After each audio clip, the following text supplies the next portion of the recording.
Yeah, it was chilly. Good evening, ladies and gentlemen. I'd like to call the November 5, 2012 Region 12 Board of Education meeting to order.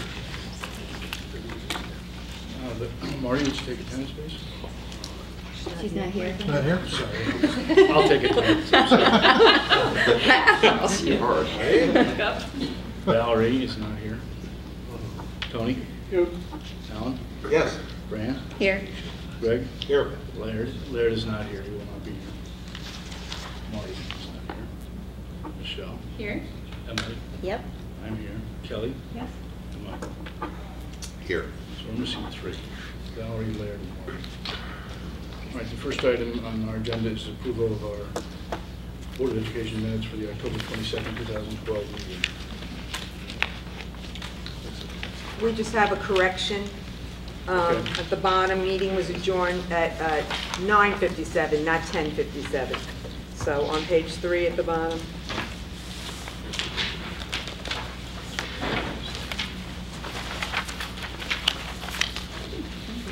Is there anything else? Move we approve the minutes as amended. Second. Moved and seconded. Is there any further discussion? All those in favor of approving minutes say aye. Aye. Any opposed? Any abstain? Next item is the opportunity for the public to comment on agenda items. Is there anyone who would like to address this? Sir, would you state your name and what town you're from, please? Pete Packard, Washington, Connecticut. I just had two minor things on my agenda this evening. I attended the meeting last Tuesday night, and I thought for the certainly the financial aspect of these issues that attendance from my vantage point was pretty small. My suggestion, trying to be as positive as I could be for these type of issues, seems to me maybe it's still the auditorium if you move these type of issues to Saturday. What I noticed is seniors are not going to come out at night, especially when they're in the fall. Weekenders who pay a big portion of the property taxes that run these schools are not here, and many taxpayers who work all day, like myself, who run businesses, who come home at night, feed the kids, take care of the kids, do the homework, things like that, are not inclined to run to a meeting. So I thought that while the meeting ran okay, there's some positive things that you could take out of the meeting. I really think you need a bigger audience than 175 people to decide certain aspects of the future for education in this region. So I wanted to express that sooner or later you're going to get to another meeting of sorts like this, and I would hope that you hold it on a Saturday rather than a weekday evening. The second comment I have is I was there, went through all the issues, and having been a 10-year board member and come to many, many meetings over 25, 30 years, and dealing with this issue endlessly, which it seems to be an endless issue. I don't know how it will eventually be resolved. But I would certainly suggest that the next step would be to hire a consultant. There's a lot of subjectivity on this issue from all three towns, not just any one town, but as well as from board members, which you know, and selectmen, et cetera, et cetera.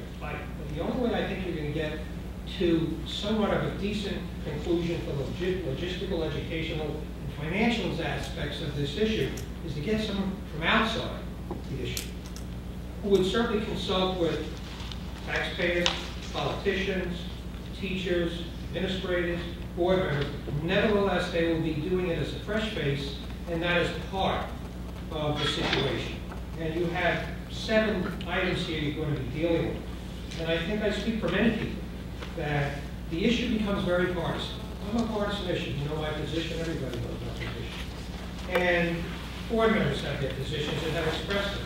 I don't see how you'll ever get to conclusion unless you get a totally objective viewpoint. And it's only going to come from outside the district. So I would hope that whether you get the money from inside your budget, whether you get the money from the 3 towns like we just had from Mr. Costa, that you don't sit a committee to work with anyone. I don't see any results happening from that issue. So I would hope that the board would at least discuss the concept of hiring an outside agency to take a look at most objectively as possible on what these various alternatives mean financially, educationally, and logistically. And then everybody will get, I think, a more objective picture of what direction they can go. Thank you, Mr. Tagley. I don't want to engage in a conversation with you, but I think just to respond to some of the things you said,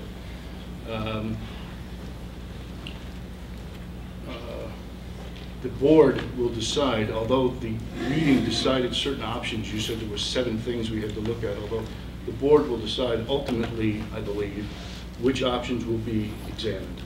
They'll narrow the list down. I don't imagine it will be 7. And I always thought that we would have professional help in helping us do the evaluations. Okay, so thank you for those points. Anyone else? Want to address this? What's up? All right. Then moving on, report of the chair. Just a couple things. I wanted to remind folks of Dr. Cosentino's statement that with regard to the schedule change that she has talked about, the board will not be deciding anything tonight. Dr. Cosentino will not be asking the board to decide anything. She intends to make a presentation. Further forums, they're going to be rescheduled. I know you'll discuss that because of the storm. It's going to be rescheduled, but it will be done. And so it probably would not come before the board for decision until the end of the month. Our education committee meeting, perhaps. Okay.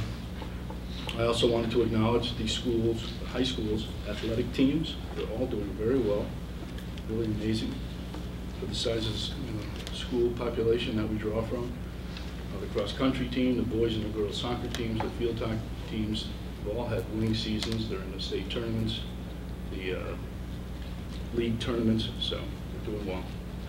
And I wanted to say thank you to all those from the region who assisted during the storm and the shutdown of the school system and everything that's involved with that, especially Bob Geeson. I wanted to thank Bob. Did a great job keeping everybody informed, and people from the towns and people from the emergency management system worked well together. So it was good to see, and I thank you. And that's all I have. Dr. Cosentino? Okay, good evening, everyone. I'm happy to see so many people here. It's wonderful. Although I have a report, I'm going to start with Mike Nolan. And Mike is a world language teacher from our high school, a fabulous educator, and he's going to talk to you about a trip to Mexico that he would like you to consider for approval. Here, can we go? So? If I could, I'd just like to hand out some Please. information.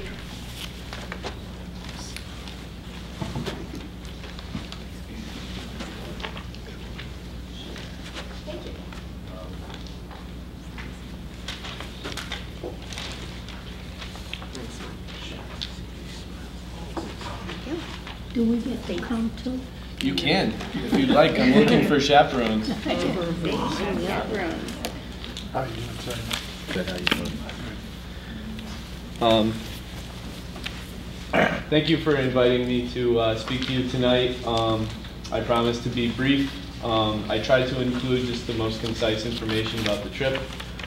I approached Dr. Cosentino and asked her if she would like me to speak to you this evening to ask your permission to hold a trip to Oaxaca, Mexico with Simply Smiles.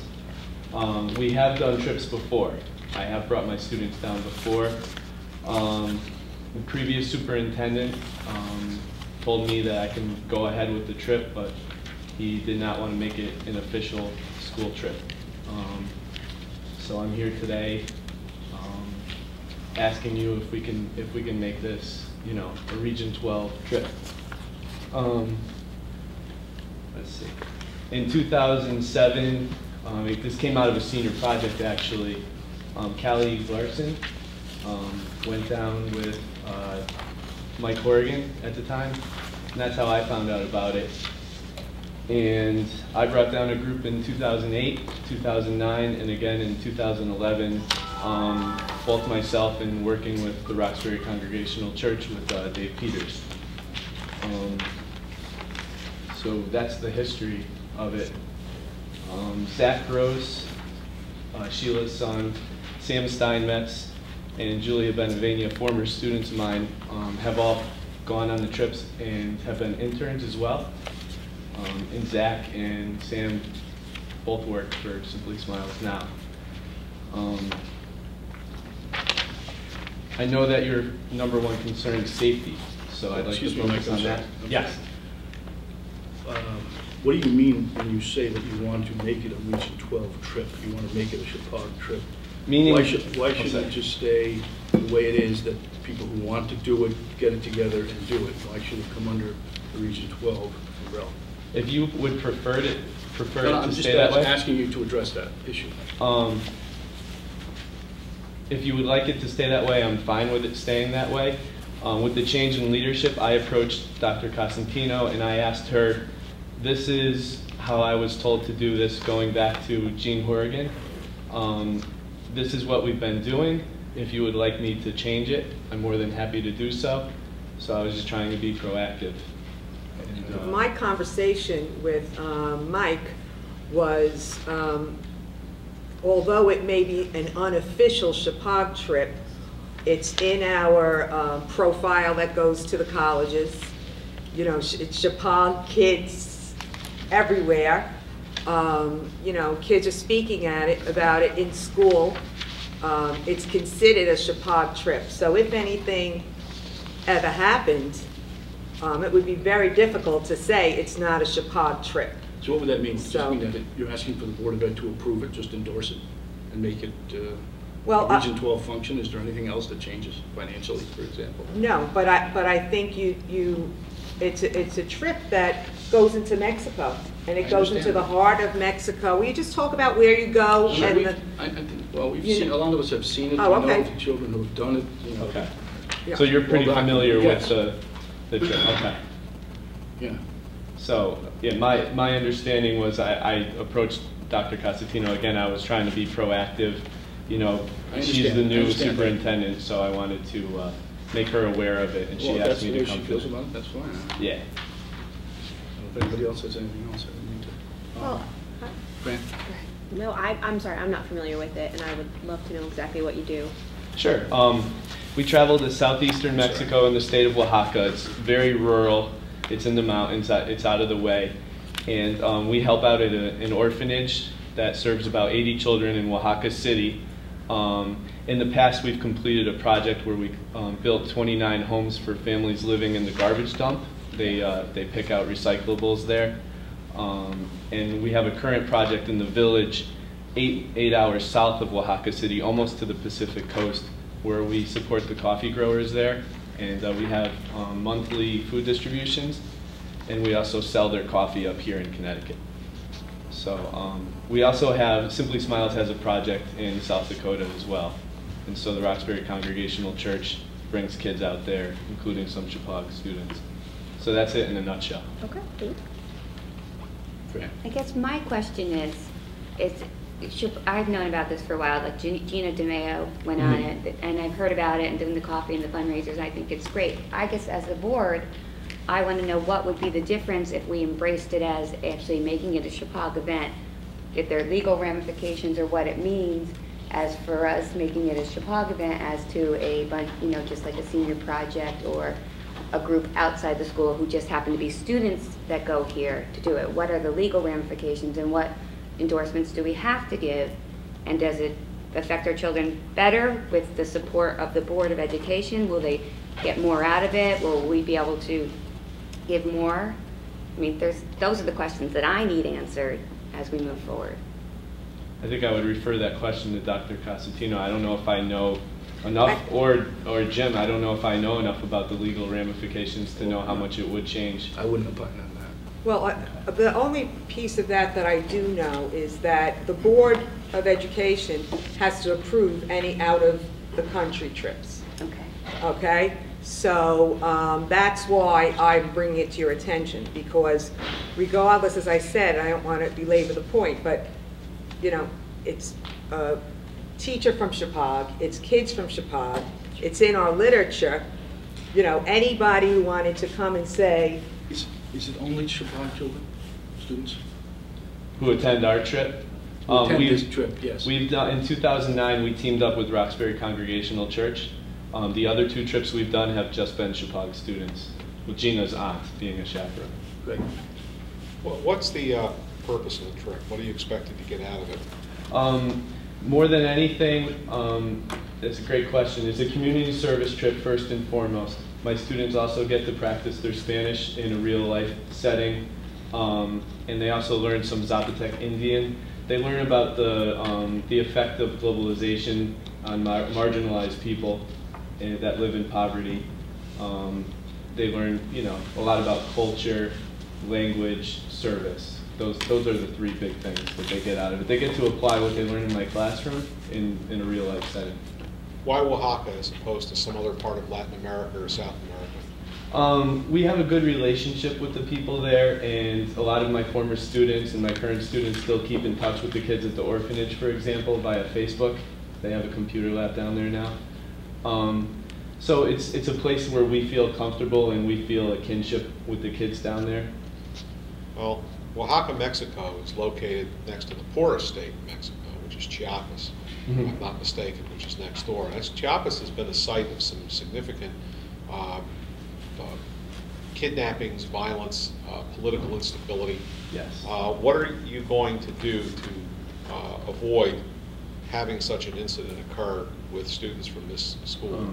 I'm well aware of that. I'm glad you asked that question. I'm well aware of that, and actually Oaxaca has surpassed Chiapas as the poorest state, but they go back and forth as the poorest states. Oaxaca is very isolated. It's in the mountains, and I use the analogy of, the New York City in the 70s was extremely dangerous, but that wouldn't keep you from going to Montana. So we really keep up on the political situation down there, and I tell parents right off the bat that if I hear anything where I think it's unsafe, I'm not afraid to pull the plug. We have people on the ground there year-round, our friends that work down there, that have a pretty good feel for what's going on. It's politically and safety-wise. So, I fully realize that I put myself personally and professionally at risk when I bring students down there, but I look at the risk-reward, and I see a much bigger reward. Yes? If you go in June, so is it after school is out? Or is Yeah, it during June school? 30 to July 6th. Okay, and about how many students do you usually bring with you? Last time we brought 22, so anywhere from 15 to 22. Yes? I love the idea of this trip. I love getting our kids from these small towns out into the real world. Yeah. Since this is sponsored by an outside entity that's well known, and it's outside of school time, is there any reason it has to be approved by the Board of Ed? Because it seems that it's a unit, it's a standalone company that does this kind of trip for not just us, correct? Correct. We're the only public school that's participated. It's primarily church groups and private schools. But they're participating pretty much as private citizens. Yeah, still, I guess I'm recruiting kids through my position as a teacher here, Okay. so I think that's where it gets a little fuzzy. Bob, if I may, do you see any adverse repercussions from making this a recognized event? If the board picks it up as a board-sponsored, if you will, activity, at that point, then I would just have to notify insurance company and so forth that the board has sanctioned this as a board-sponsored. If it remains outside of it, it doesn't have any adverse impact as far as us getting insurances and so forth. But again, if you do this, they have to supply the insurance that, the insurance certificates that the organization would typically provide if you were to pick this up as your own. They would be supplying the board indemnification for that portion of it at least. How large a policy it is, I don't know. That's something that you'd have to... Thereafter, if it was an approved, Marty, position, would the leader be a stipend position? To the best of my knowledge, not. This is entirely self-funded, as far as I know. All right. I would waive that anyway. Well, okay. I just Marty? want to say I think it's a great idea, and I hope we all approve of it because it's a great experience for our students. Well, there's no doubt about that. There's just, Yeah. I think people are worried about any possible repercussions from adopting it if it hasn't previously been adopted as a board operation. region. So we, I don't know. Do we ever adopt anything as a board operation when we approve field trips? And it seems like this is something yes. similar to a field trip, even though it's longer distance and beyond the school year. Is there anything that we do for other trips that we don't do for this? Yeah, the Montreal trip, for instance. No, just recognize it. So every time, this is familiar, we have recognized it before, haven't we? He's saying not. It hasn't gone before the board previously. Is that right? Really? Yeah, I've been told not to, Oh. previous administrators. Huh. I guess I must have heard about it after the fact. Senior You project. reported on it or something. Yeah. What do you want to do? Anyone have a motion? they wanna The only, make, the only or- thing I would do, Jim, is if you want to go forward, and obviously I'd just double check with the insurance and make sure there's no. Subject issues to with that. insurance. Of course. What sort of a motion do you want? To approve Well, the trip. I move that the board approve this student trip to Mexico. Second? Is there any discussion? It's been moved and seconded, Greg? I have reservations. I've traveled to Mexico on a number of occasions. If you had asked me this question 10 years ago when I traveled there frequently, I would tell you that I have no reservations about it. But since then, I've seen things that cause me to believe that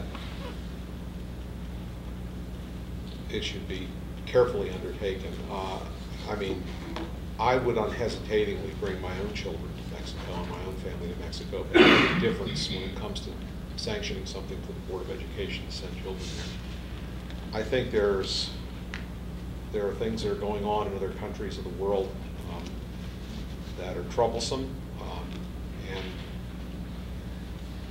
I cannot in good conscience agree to approve this trip, and I'm going to vote no. Okay. I don't think there are adequate provisions that have been explained to me for security. I don't think there are any alternatives. I think you're entirely dependent on a group down there that may or may not be able to control a situation. The group is not, to my knowledge, able to exercise. I know of no reason why they could exercise the ability to control groups down there that might have nefarious motives. For those reasons, I just don't see there adequate arrangements. I think people are accepting a lot on faith, and this isn't a church trip. If you'd like, I could speak further about the safety and the measures we take. If the board would like, Go ahead. I can do that.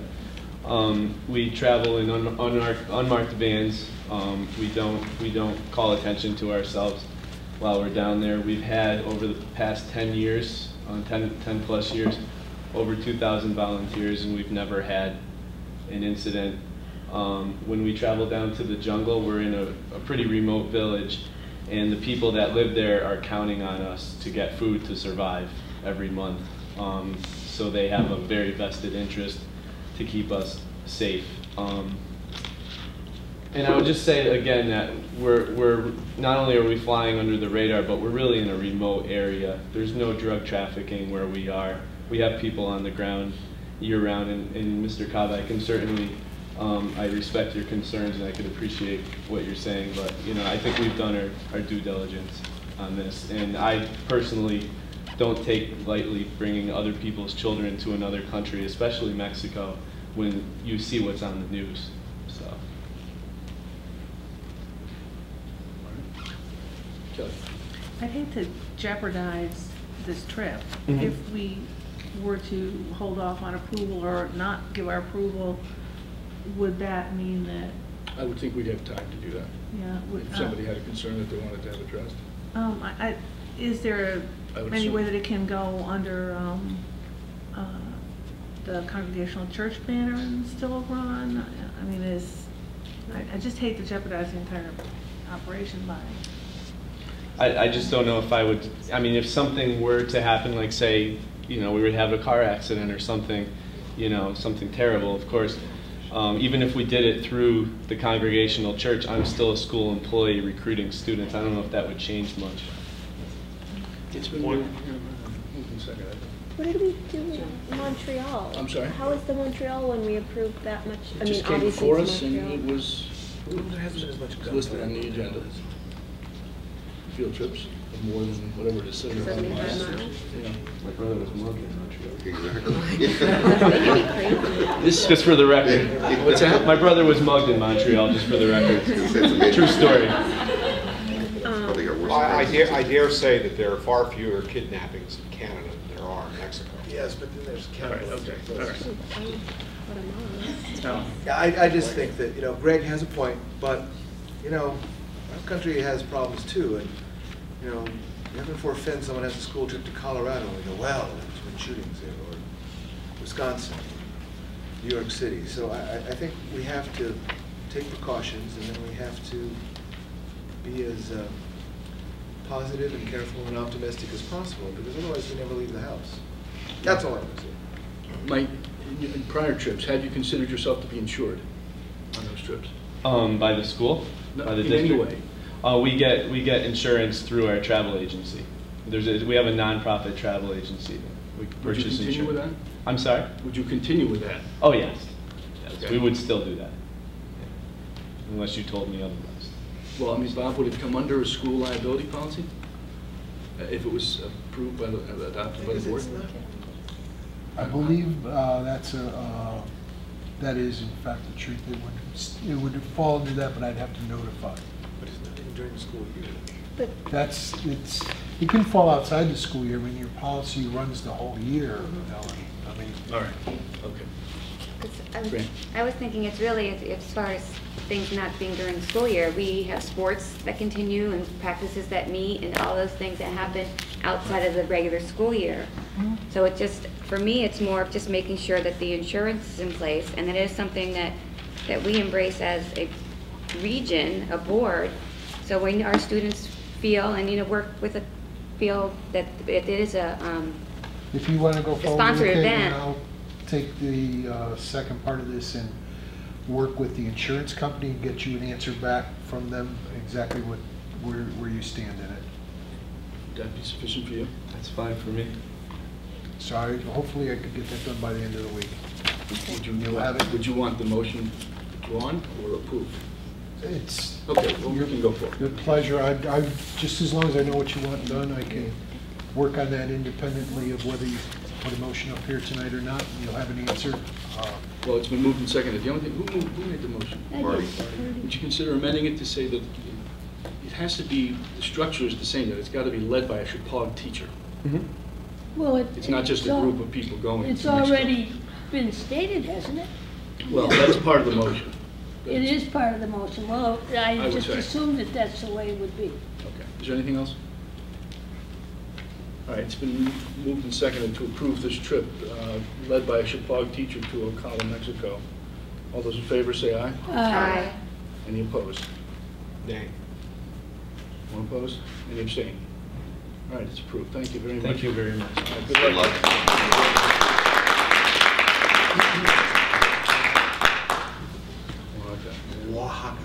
I guess I'll Yes, continue. yes. I just want to remind the board that we do have our retreat coming up, and at that point, I will go over the Connecticut C teacher evaluation document, and we will ask in December, if you will approve that document. And I know that we have a couple of members going to a workshop by Kate on that, but I want to just remind you, I had already given it to you, and you may want to, look it over and put that all together so that you're prepared for that evening. The other thing is we are going to see 2 Million Minutes that evening. I'm inviting the administrative team also to our retreat, and we're really going to have some conversations about our expectations for our students, what we see moving forward, and that'll be really the start of Kelly, the long-range planning and working on a vision and a mission for the district based on some of the themes in that movie, which I think, documentary, which will give us a good starting point. So I just want to remind you about that. Pat, when is that meeting? 26th. It's the Monday after Thanksgiving, and it's here, and it's at 6 o'clock. Okay.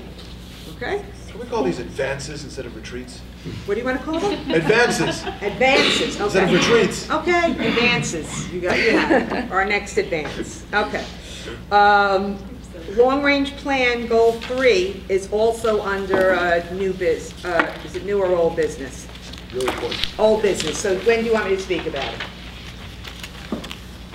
because that's, maybe I'll do it then at old Okay, business. that's fine. Okay, so that's it for now. All right, thank you. All right, committee reports. Alan, any communications committee report? No. Marty, education? No, I don't have any report. All right, education connection, Laura's not here. All right, facilities, Mr. Bedini, any report? Well, the mansard roof is finally underway, and capital needs study was presented to Don and I as a draft for us to go over and look at. It has a lot of the same pictures that we've had in previous. Is this, I'm sorry, is this region-wide or just for this building? Just for this building. It's a lot of the same sort of thing with certainly a bunch of others added to it. The thing that they didn't do with it, they didn't send with it a cost estimate, and we had a bit of a discussion about Mr. Booz believed that he was going to get an extra $7,500 to do the estimate, but we pointed out to him that it was in the scope of work, and so he's conceded that that's true, and so they're working on the cost estimate. Thank you. We discussed the wells about this old problem that comes up on the colic worm, and it's still being looked at. There's a couple of the wells have already had concrete liners in them and so forth. They've been inspected with cameras and so on. We don't know at this point what the contamination is from. It could be from the aquifer, which is sort of unlikely, but we don't see any other issues that we've been looking at this for certainly for a couple of years.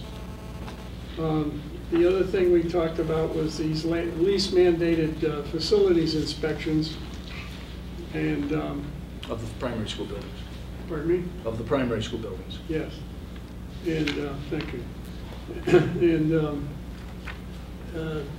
everybody must be happier than a clam because they've got no feedback. And so what I've decided to do is the facilities committee has volunteered to do them. We will keep everyone informed about when they are and so forth. And so that if the selectmen or anybody else wants to join us on the tours and so on, they can.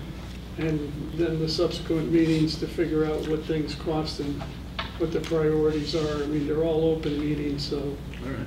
I'll keep everybody informed of when they are, and they can come to whatever ones they want. But we feel that we need to get that done.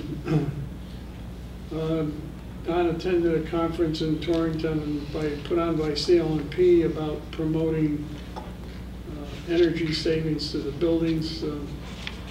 It's another one of those where the study is free, but the cost of the products would be borne by the region. Don's taken on the job of being the phone person for the elementary schools, and he started with Booth and upgraded that system. I think he was going to Burnham next. The WPS roof has been completed. The auction that was held at WPS facilities was a big success, and everybody loved it. I guess they want to go back next year. And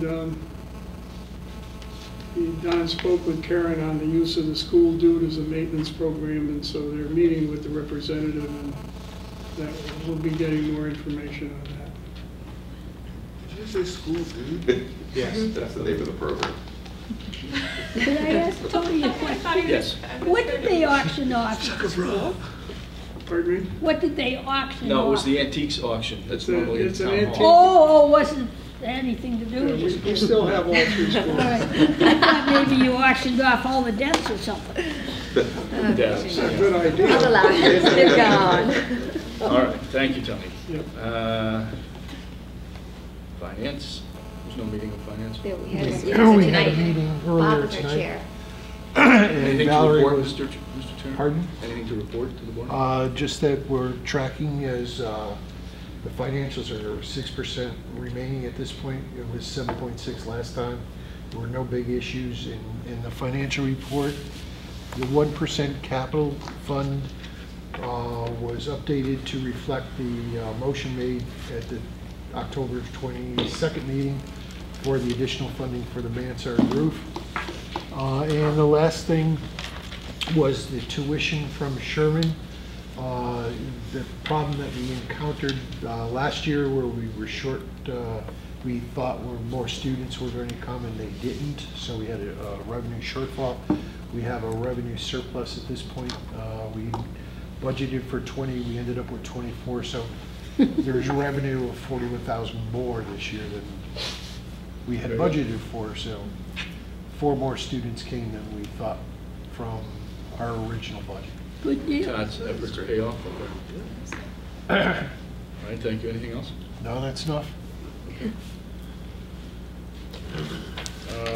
Long-range planning, Kelly? Nothing to report. Okay. Meeting on Thursday. Yeah. All right, thanks. No negotiations, Mr.? Nope, all quiet. Kelly? Anything? I'm sorry, Michelle. Michelle? Yes, Policy Michelle. met. And Dora. Yeah, that would be me. We met last month, and we have two policies which we are not ready to bring back to the board yet. Professional development and supervision and evaluation. These were policies that were flagged by the audit that we had in 2006. Yeah, and we still actually have, I found some more policies for us to work on, so we're not going to need another audit for a little while. So we're good. Done quite a bit. We've got plenty of work. We're actually doing some house cleaning, just going back through the records to make sure all of our policies have been updated, that we've passed. We've done quite a bit in the last 3 years, so Yes, you that's good, but there's still more to do. So we're set. All right, thank you. Regional school repair, Tony, anything to add to what you said? Technology? Yeah, we met on the 15th. It was a great meeting. We had all of the champions, all of the tech staff. Karen led us. Once again, I'm pleased to say that the committees that I'm on are more standby committees because the administration has left in full force with technology development. So we don't have tasks at hand, and we're going to check in every month, every couple of months, 2 or 3 months, and serve as a sounding board as necessary. Certainly as the budget season begins, some of the needs that the tech will have as far as hardware and infrastructure, we'll be able to interact with the staff, clarify and help the administration bring those to the board as far as how we inform each other of our necessities as far as hardware go. At the moment, there was a question about smart boards that Valerie had. She's not here, but basically she brought this up at a previous board ed meeting, concern about an overspend on smart boards, which turns out, as Karen and the others filled us in at the last meeting, it's not an overspend, it was just a reallocation of funds, because some of the smart boards, not in the amount of money, but the fact that the cost of each smart board was different based on upgrade for certain necessities. So that there was a different amount of smart boards, a different placement of them than originally planned. So in other words, the budget last year planned for a certain number, and as it turns out, that money that was assigned for that number was spent on a different number of them because of the greater cost of a few of them to be able to meet the more advanced needs of math and science classes, for instance. So as it stands, we have each classroom in the elementary schools, K to 5, has them, and as far as 6 to 12, they're in the math and science at the moment. And then, of course, we're looking forward to expanding that in the next year. Otherwise, I believe one of the other issues was our current infrastructure plans as far as the wireless, which, at least as far as the 15th, was still planned as promised to be in place by the end of the month. Now it's November, and I can tell my wireless is now functioning, so Karen's right there. I think she can. Wireless actually is finished. It's installed, it's configured, and we are now at a plan that we're switching all of the district-owned devices. They're being migrated right now. They're about 2/3 of the way through setting them up with the new system. As of next Tuesday, we will be turning off the old system, and all devices through the BYOD will then need to be added into the system. So it is configured. So we're about a week behind, but otherwise pretty much on schedule as far as transforming this into a fully functioning wireless environment with our, even our guest login. Curriculum is underway. There was a meeting prior to that we addressed as far as a little bit of change management as far as the STEM program that took a little bit, needed some sugar with the medicine for some of the community to digest, but I think they're happier about it now as well, understanding a little bit more about it. And then finally, we're on track for some of the goals that were really laid out by the long-range planning. We focus a lot here on goal number 3, but the other goals as far as making this a digital learning environment, that's part of all of this, and we're well on the way for that. Power School went in place, was purchased at 10/25, and will be loaded in by the 12th of December. Because there's a lot of... 12th of December? Is that what you said, 12/12, or the beginning of December? No, we had a kickoff meeting this morning.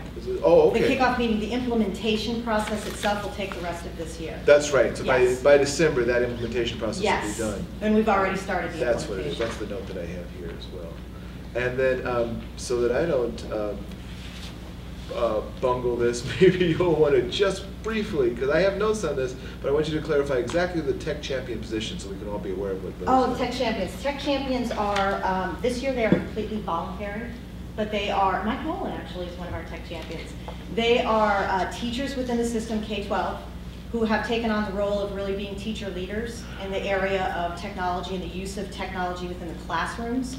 And we're not paying them, they're volunteers, they volunteered to come to the meeting that night for this year, but what we will be able to do is to give them some additional training, and they'll help us test things out and see the value of certain technologies within their specific content area. So for example, Mike has actually received one of the smart boards, the first smart boards in the World Languages Department. So one of the things that he will be working on this year is telling us whether a smart board in the World Languages Department has an impact. So they're in the building, they're on the ground support, and they're also really peer leaders. They're there to be in the schools. They're going to be working very closely with our IT department and with myself to help us roll out new initiatives. Power School is a perfect example. They'll be trained on Power School in advance so that when we hit the ground running in the fall, we can have all of our staff trained with people, multiple people within the building that are there to support them. Because as you know, on a personal basis, tech doesn't just happen. You just don't buy the machine and put it on your desk and oh, there you go. And as tech has evolved as far as a consumer commodity, we all know that what has evolved with that are support, technical support, customer service, Geek Squad as far as repair service. All of these things come hand in hand, and this is part of what our infrastructure, and I don't mean the physical infrastructure when I say that now, part of our academic infrastructure and our operational infrastructure is to have these people in position to be able to not just understand and install and implement, but to help the end users and the teachers who are assisting those end users with making this something that's part of their learning experience as opposed to just being a new piece of machinery that's stuck. They also serve a very valuable as a resource for us to help us test equipment to see if it really has value. So they're going to also help us in terms of planning budget-wise. What are things that in the classroom are the most critical that really make a difference with them every day?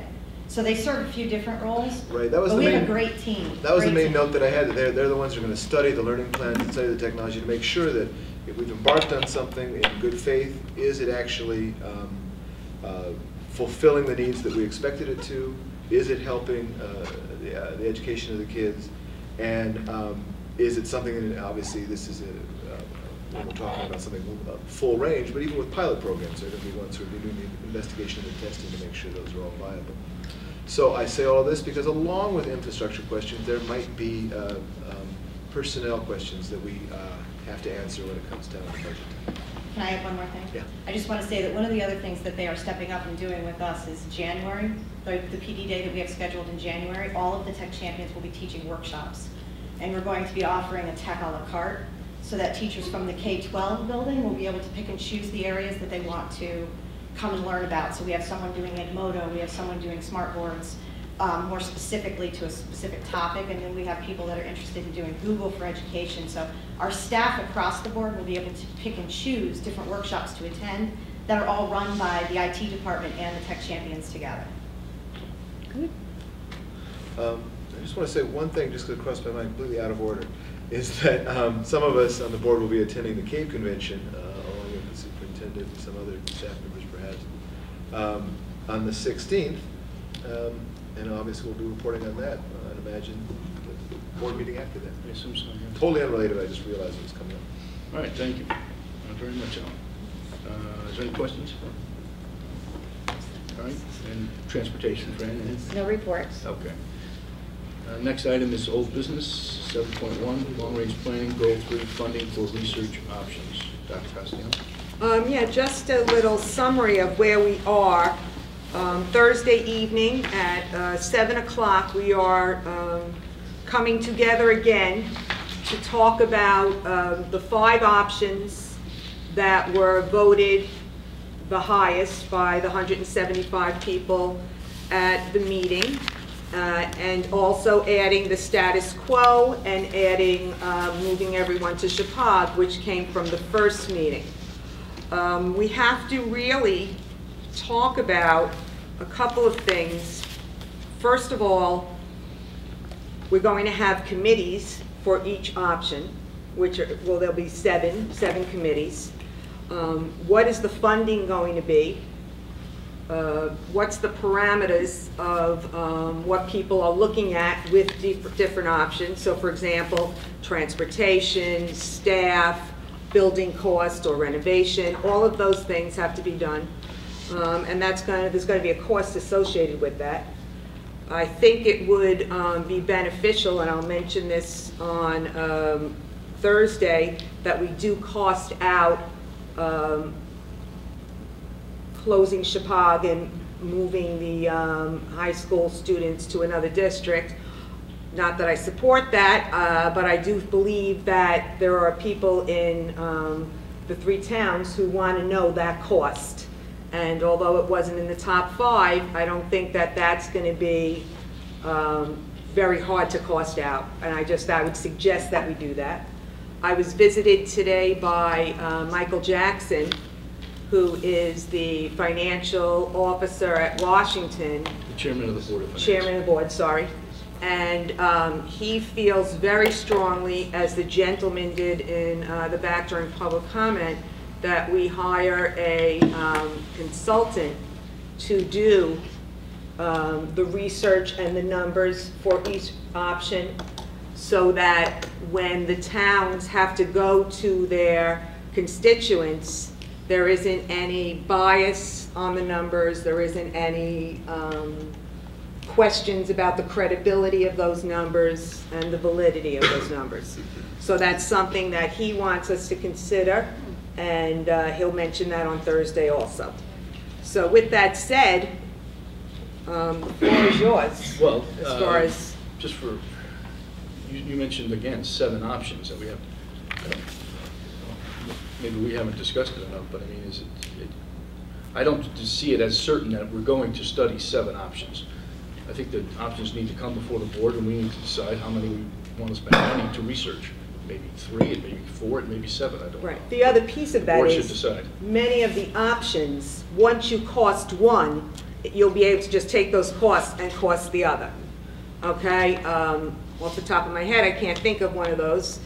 But where you're combining the Roxbury and the Bridgewater schools, once you have how much it's going to cost to renovate those 2 buildings, which is what you're going to have to find out, those numbers can be used for other options. Is Mr. Costa going to give you any assistance with regard to this? Oh, absolutely. Oh, yeah, we have a meeting tomorrow, a phone conference tomorrow. As far as these costing problems, the costing of options. To give you, not that he's going to do it, but I mean, does he have any suggestions as to people who do this kind of work? I haven't talked to him about it. What my understanding was, before I spoke today to Mr. Jackson, was that on Thursday evening, we would have our group, we would have the different options, and then we would try to devise equalized teams for each option. What do I mean by that? One person from each town, a board member on each committee, a staff member on each committee, a financial person on each committee, so that somebody, and then like a chairperson of that committee. I'm the chairperson of, you know, number 5, or you know, or bringing everybody up to Chippewa. I'm the chairperson of, you know, the status quo. So that this way, and then Jonathan and I saying, okay, this is what you're going to research. You're going to research, do you need renovations in your building? And Don O'Leary would then be a person who would be, Don and Tony would be a person and say, listen, we already have these numbers. This is what it's going to cost to renovate Chippewa. This is what's going to cost to do this. We haven't done that. And then they would help us get experts or somebody to get those costs. That was my understanding. We come back, you know, every 2 months till everybody was done and felt like they had solid numbers. And remember, the numbers are never going to be exact. Okay, and then at that point, each committee would make a presentation to the general public, to the board, and then the board at that point might say, okay, wait, you have 7, we're going to go down to 3, and then make presentations in each community. That was kind of what I thought, and then you'd pick one to go to a referendum. That was what I thought.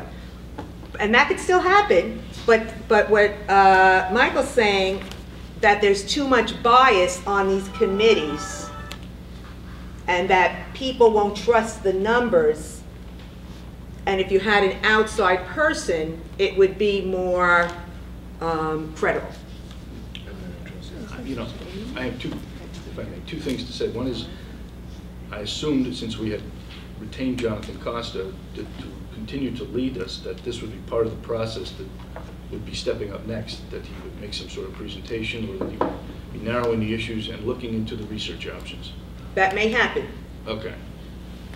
The other one is that I didn't expect that board members would be leading these committees, you know. No, not leading. Or even be part of them, or that they'd be made up of citizens. These funding, my thought was, just my thought was that these explorations would be by professionals, which has been discussed here tonight.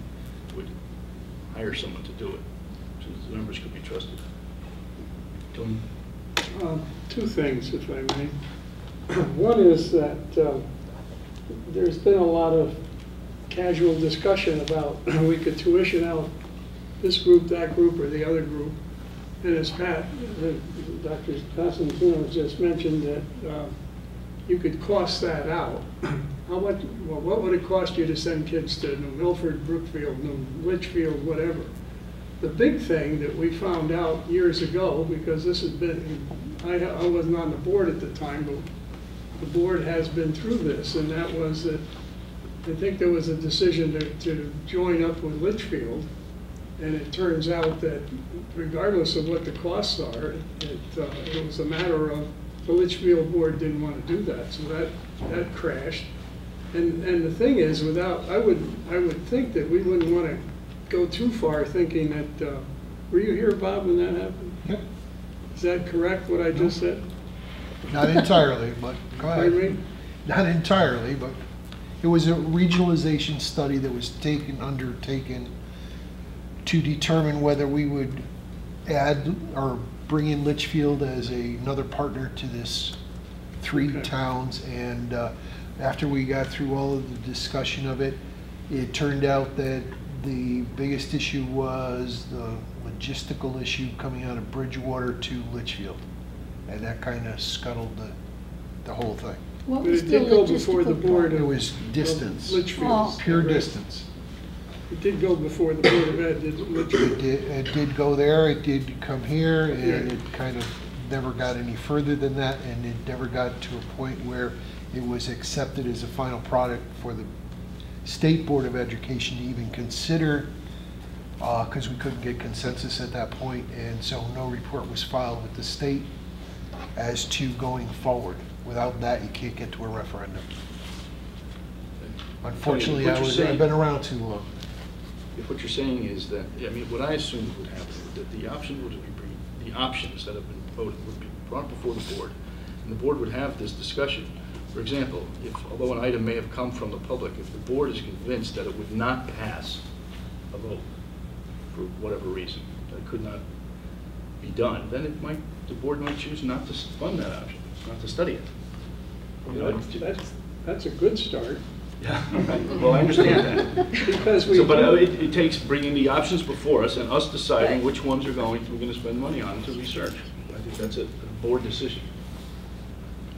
Right. I was going to say, I think you can study an option like that. I think what you have to do is you probably have to investigate what other towns are charging for tuition and try to come up with some formula for what percentage of their per pupil costs are they actually charging as tuition, come up with some type of an average. You could then come up with numbers, but you would have to present it as, this is what we think it would cost. We have no guarantee it would cost this, nor do we have any guarantee that any school would accept any of these students, any of our students. So at the end of the day, it becomes a proposal with question marks. I think that's probably the best you can do, because you cannot get a commitment, I don't think, from a school district until you're actually making a plan. I mean, if you were to go over to Region 14 or 15 and say, just hypothetically speaking, if we wanted to send some of our students to your school, what would you charge? I mean, the first question I would probably want to know is, well, how many did you have in mind? And you say, well, we really don't know, but it could be 100. You know, I think you're going to get a strange answer. So, I mean, at that point in time, how do you ask those questions? But I think that's the way you have to. You can go as far as you can go. If you can get an answer to the questions, great, but probably not. So that's going to have some issues with it. But that's just the way the nature of the beast. Michael? I was wondering if by Thursday you would have any kind of an idea of how much it would cost to hire a consultant per Mr. Jackson's idea. I have a phone conference with Jonathan tomorrow. Last week threw us off.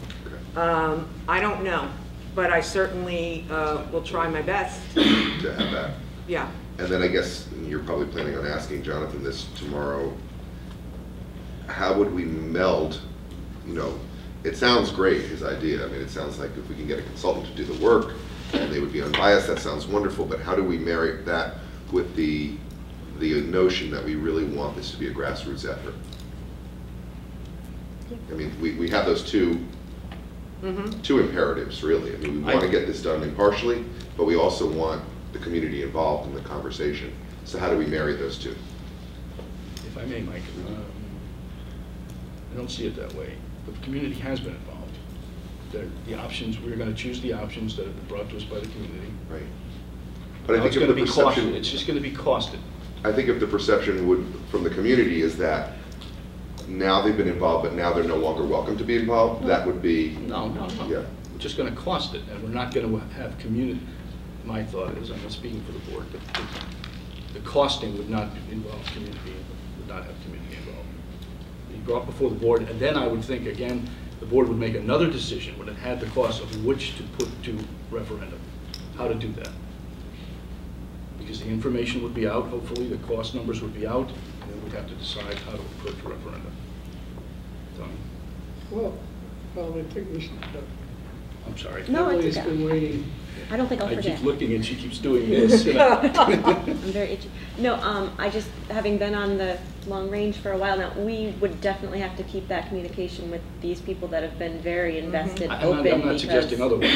I'm just saying that that's not what they involved. signed up for. They signed up to be involved in this next portion of the show, deeply and utterly involved, I've noticed. So whether or not that we want that to happen, that's what I take as what. I'm talking about gathering financial information. No, right. I don't think any of us really on our own could do that anyway, but I think, I don't think you're going to separate them as easily as that. I'm not seeking to separate. I think you'll get some I'm laughter. just trying to move the process forward. I think we disagree. So, Dr. Costantino, what I would suggest, subject to anybody else, is that you speak to Jonathan. Either you or he or the committee, I think, needs to make a presentation to the board, or the board needs to have the options before it and to thin them down. Yeah, or decide what it's going to do. It's going to fund all 7 or 9 of them, or whatever there is, or it's going to thin it down. But I think it needs to come before us. Kelly? This is the kind of issue that I had in mind when I thought that the process going forward with Mr. Costa would be awkward. I think that the idea of an outside consultant, as I have raised in other board meetings, is a good one. There are consultants out there who have experience in regionalization issues. All the issues we're talking about much are regionalization issues. Mr. Costa is not an expert in regionalization issues, and he's certainly not a financial expert. We're not proposing that he do any of the costing or Right. any of the research. But He's just steering us to people. He may be able to steer us to people who are available. If we have other people, we'll use the best people we can Well, the find. reason I thought it was a good time to change horses in midstream is that I think that if we had a different person leading this portion of the process who did have that kind of background in regionalization issues and then the financial aspect of it, it could be led forward in another way. I think we have a sticky situation now with various members of the community feeling that they are going to help put together those numbers. And each of the committees, I think, thinks that they're going to put together the numbers separately.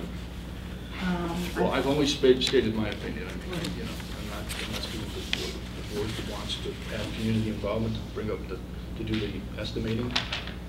Well, I think, if I could just add, the numbers, Bob has a lot of the numbers already, and he is going to work, we have to schedule this meeting, to solidify the other numbers so that when you're dealing with numbers, we have an average cost for a teacher.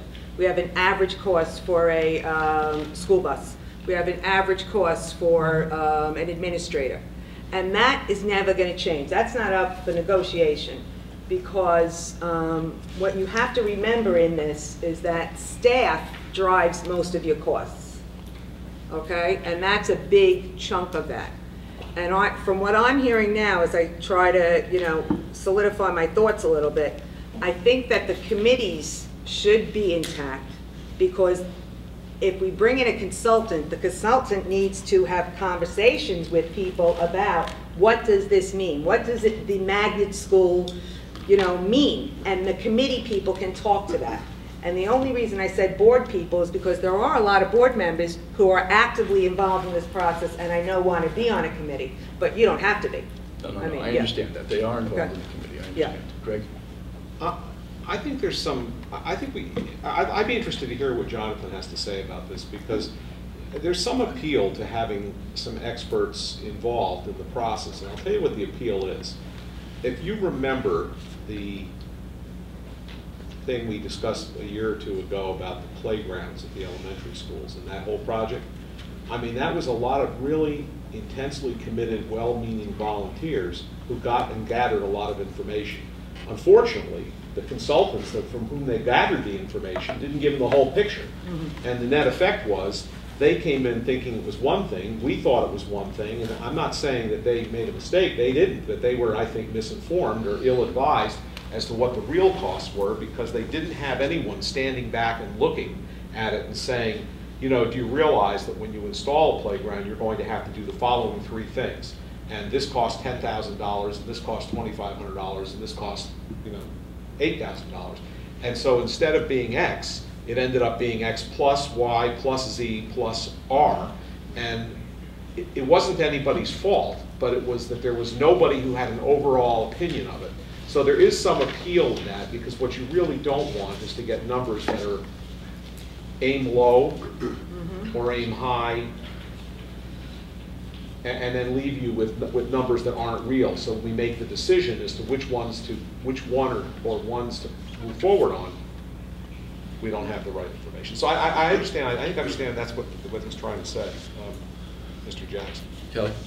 Yeah, I kind of agree with what Greg is saying, and I don't think that we can take on a project of this magnitude that's really going to change our district, though, without really specific cost, real solid costs. And I'm not in favor of using average cost for an administrator, average cost for a teacher. I think that that's a nice shorthand, but what's the average cost for renovating Chippewa? You know, what's the average cost? Bob can speak to that, but I think we always use average costs for people. Am I right? Yeah, I mean, it's a difficult situation, because you're looking at doing something over time, and that same staff changes over time. So, you know, you might think you're going to, say, eliminate somebody or some particular position, but that position isn't the real person who's going to be eliminated. It could be an entirely different thing going forward. All you're doing is taking what we agreed to was a starting point, which was the budget. Everybody saluted it. And then we took from that and made some assumptions of what it would be if you removed or added based on those people at that point in time. As you move out further and further away from that point in time, the number's going to shift on you. You know, you have to get consensus of what your inflation factors are to actually move it out for a period of time. And doing that, you're going to change the assumption, if you will, of how much a staff person is based on that same way to do it. And the medical that goes along with it and everything else, because you're really, at that point, jumping and leaping to a new place in time, but we're kind of mirrored or locked into this place that we started, which was the budget. And everybody agrees that that's a good starting point, and it was split out that way, and now you just move forward. Do you add, subtract, or combine? The hard part is the facilities part. Tony? There's, when you get all done with, however it gets done preliminarily, just before a referendum, what we have to do is have town informational meetings. And I'll just tell you what I know about Washington, because I don't know how the other two towns work, but the first thing that has to happen is you have to be able to convince the Board of Selectmen and the Board of Finance that you've got some pretty solid, not only numbers, I think you can't just focus on the cost, that is important, but it's a long-range educational situation, and it's the educational advantage and the quality of education, and it's the long-term, at least, we're going to be bonding something, probably, for 20 years. What is it going to look like in 10 years and 20 years? I don't know that anybody has the magic to figure that out, but those are the questions you're going to get. And then when you go to present it to the townspeople, you better really have your ducks in a row, because they can come up with some pretty tough questions. So that, you know, just having some answer that is, well, I don't really know, is going to guarantee that you're not going to go very far with the referendum. And so that's why I think that, you know, the issue of having somebody who is completely outside of the picture looking in, and I think one of the things that misconceptions may be that if you do get a consultant, the smart consultant is going to be talking to everybody. He's going to be talking to board members and the citizens and teachers and staff and superintendent and everybody. Because without that, he's not going to have much to work with either. So I don't think that a consultant, that a bad side of a consultant is that the public gets left out. I think they just aren't, they may not be in a big meeting when this happens, but I think the information will get there. Okay, all right, I appreciate that. Kelly? I think another important thing to look at, and we should probably look at it now and later, is that only 2 of our 7 options at present are solutions that remain within our current regional plan. That would be the magnet schools and anything else that is status quo or changes that are within the status quo. So that's 5 plans that would require re-regionalization in some way, change in the regional plan, which would require a referendum. If that's the case, I think that before we spend a lot of money on any of these options that are not in our current plan, that we need authorization from the citizens to go ahead and spend any kind of money of magnitude.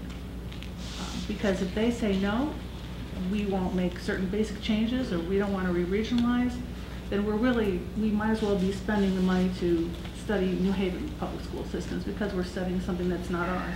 I'm not sure that's under our purview to be able to spend a large amount of money without the voters saying, okay, go ahead.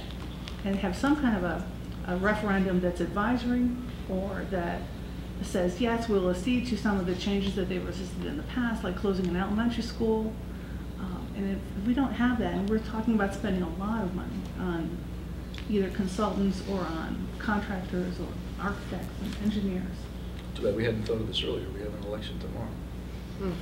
Well, that's one of the concerns I've had, because I'm not sure that we can spend the operating budget from this year on, that's really a large sum of money, on things that are, on the 5 projects that are outside the current regional plan.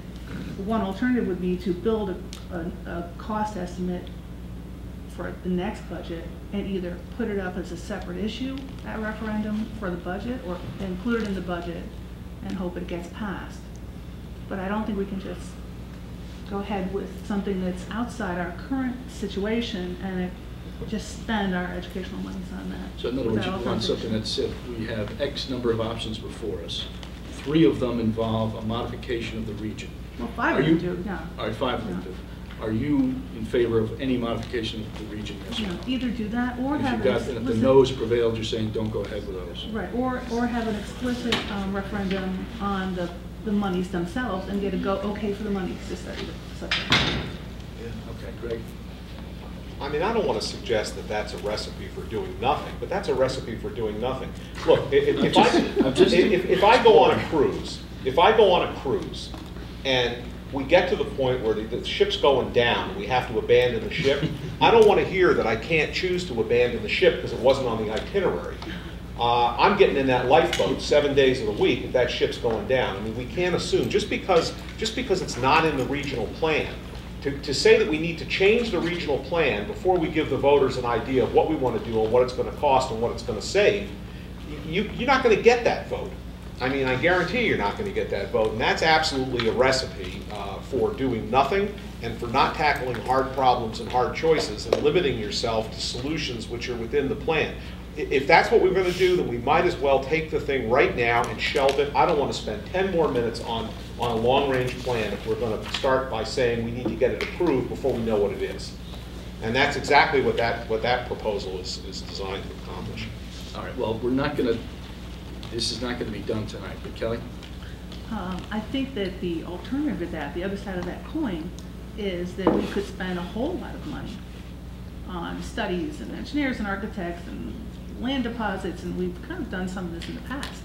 And we could end up having referendums that say no. The difference between the cruise itinerary and our situation is that the state of Connecticut Supreme Court said you've got to have a vote in all 3 towns at 50% plus 1 to change your plan. And we've got to take that very seriously. So how we go about that is very important. I'm not saying we can't spend any money on it, but if we spend large amounts of money, which I think is what we're really looking at to study these properties. No, you're not. You're not spending large amounts of money. Please. You're making an assumption that's not in evidence. If I use the word if we're going to go ahead and spend a large amount of money, then I think we should have it authorized. Because if they won't authorize the money, they won't authorize the changes. And again, we've been through this exercise before where a lot has been spent that hasn't gone anywhere. Dr. Costello. 2 things. Mr. Jackson today did say that he thought the towns would help to defray some of the costs of a consultant. He felt that they would feel that would, to make the findings credible, that would be money well spent. Number 2, I believe that when this region did their long-range plan and you delineated all of the problems that you had with facilities, declining population, rising costs in goal number 3, and you laid out the plan, that was an approval by the people that they wanted to move forward and do something, because it was well represented by every town. You had leaders on those committees, and that there's a plan in the long-range plan, and that's what we're following. So I think, you have to move. You just have to move and put it out there for the people to decide. But I think you have to move. All right. I mean, everybody's comments are well taken. Tony? Yes. Well, I'm not, this isn't an argument, it's just, we have, I don't think you have to get in that first phase of your consultant, you have to get into the business about architects and all that sort of thing. we have already a lot of data. We have been through this before. A few years back, there was a school that was proposed, and there was a rough, or maybe even more than a rough design for putting it here on Chippewa.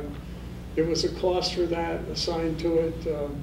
We have costs, or will have a cost for reworking the high school, not to make it into an elementary school, but to fix it up and so forth. I don't think you're at that point. I think what you need is someone that says to you, this makes educational sense. This is really, these two options are really good. And I don't think you give them the set of options that we have and say, research all of those for us. These are what we think we'd like to see. You tell us what's the best thing financially and educationally. And it may be some of those options may drop out on that basis. And maybe they'll only be looking at 2 or 3. I don't know, but I don't think that it's quite the magnitude that you speak of. I think the second phase, if whatever the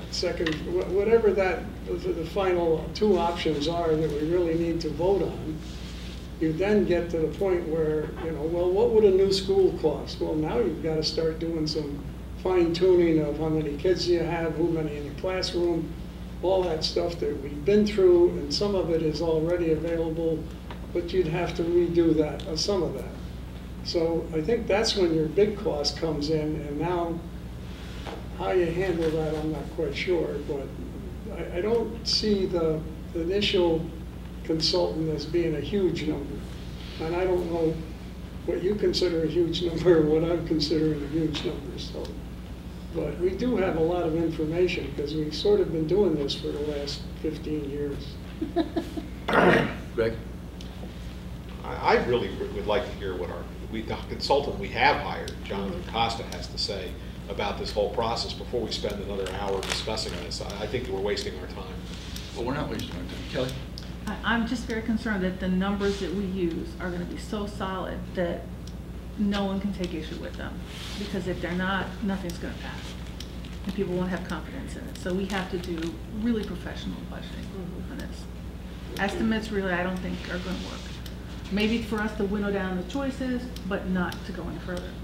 And if we don't take care, and if we spend monies on that we have allocated for other purposes, or we don't have a large amount for the second phase, acknowledged by our voters and have permission to spend that or put it in our budget. I think we have to be very open and put it in our budget at the very least, and hope that they approve the budget. I mean, we are at the voters, we serve the voters' pleasure, and what we do is determined by our voters. I respect that a great deal. So in terms of final referendum, approval of budgets, the reality is that we serve them, and they're going to decide. So we have to make sure our work is as good as it can be if we have hope of getting that to move anywhere. All right, thank you. All right, let's move on then to new business item 8.1. Schedule change for middle school, high school. Dr. Cosentino. Okay. I think there's a lot of people in the audience who are here to hear what I have to say about this. Before I start, I do want to say that we have a meeting scheduled for Wednesday evening that is going to be canceled because of the impending storm, which I'm hoping just passes. That would be my hope. And I am going to have 2 meetings. I'm going to have one Friday morning at 9 a.m. here in Chippewa. I think I'm in room B7. It'll be tomorrow on the web, and I'll send an email. And also next Wednesday evening at 7 o'clock. Okay? And I could not fit it in an evening before that. It just, between my schedule and what's going on in the district, it just wasn't happening. So I want to just speak to everyone, but especially people who are watching at home and people in our audience. As a superintendent, I'm supposed to be the holder of the vision of the district and have the knowledge of everything that goes on. So since probably April, I have really been collecting data in my own way, in my black and white notebooks, about what's going on in the district. The first thing that hit me was this summer when we hired many staff members as part-time employees. Okay, I have it here somewhere. There are 7 that come to mind just at the middle and the high school. I did not include the elementary schools. And basically what they are is they're .17, they're .53, they're .82. They're part-time in the middle school, they're part-time in the high school. As a superintendent, that concerns me. Number one, it really does not give us any flexibility with staff. And number two, we're putting a lot of time and effort into training people who, when they get a full-time job, are going to leave us, okay? Like anyone would. You know, if you can work somewhere as a full-time teacher as opposed to .67, you're going to do that. When I think about the change in schedule, I see that as such a small little part of what I am envisioning. My goal is to make Chapag the best system in Connecticut. Okay, that's my goal. I come to that with great passion, with great enthusiasm, with great experience, and with great knowledge. Okay, 30 years in education, 6 of my last years were in the high school, and I really spent a lot of time working on getting students college and career ready and following the Connecticut plan for academic and personal success in the middle and the high schools. This came out probably a good 4 years ago, and it's really called the Connecticut Secondary School Redesign. I did not make copies for everybody. I didn't know how many people were here, but I will have it on Friday and Wednesday. You can certainly go to the Connecticut website, and we will put it on our website also that you can get it and see it. And the Connecticut High School Redesign talks about the future for Connecticut middle and high schools. And it talks about many things. It talks about rigor, it talks about engagement, it talks about technology, it talks about online learning, it talks about a 6-14 system, okay? I kind of talk about right now a 6-12 system because I don't want to put anybody over the edge and add 2 grades, okay? So that's where I'm coming from.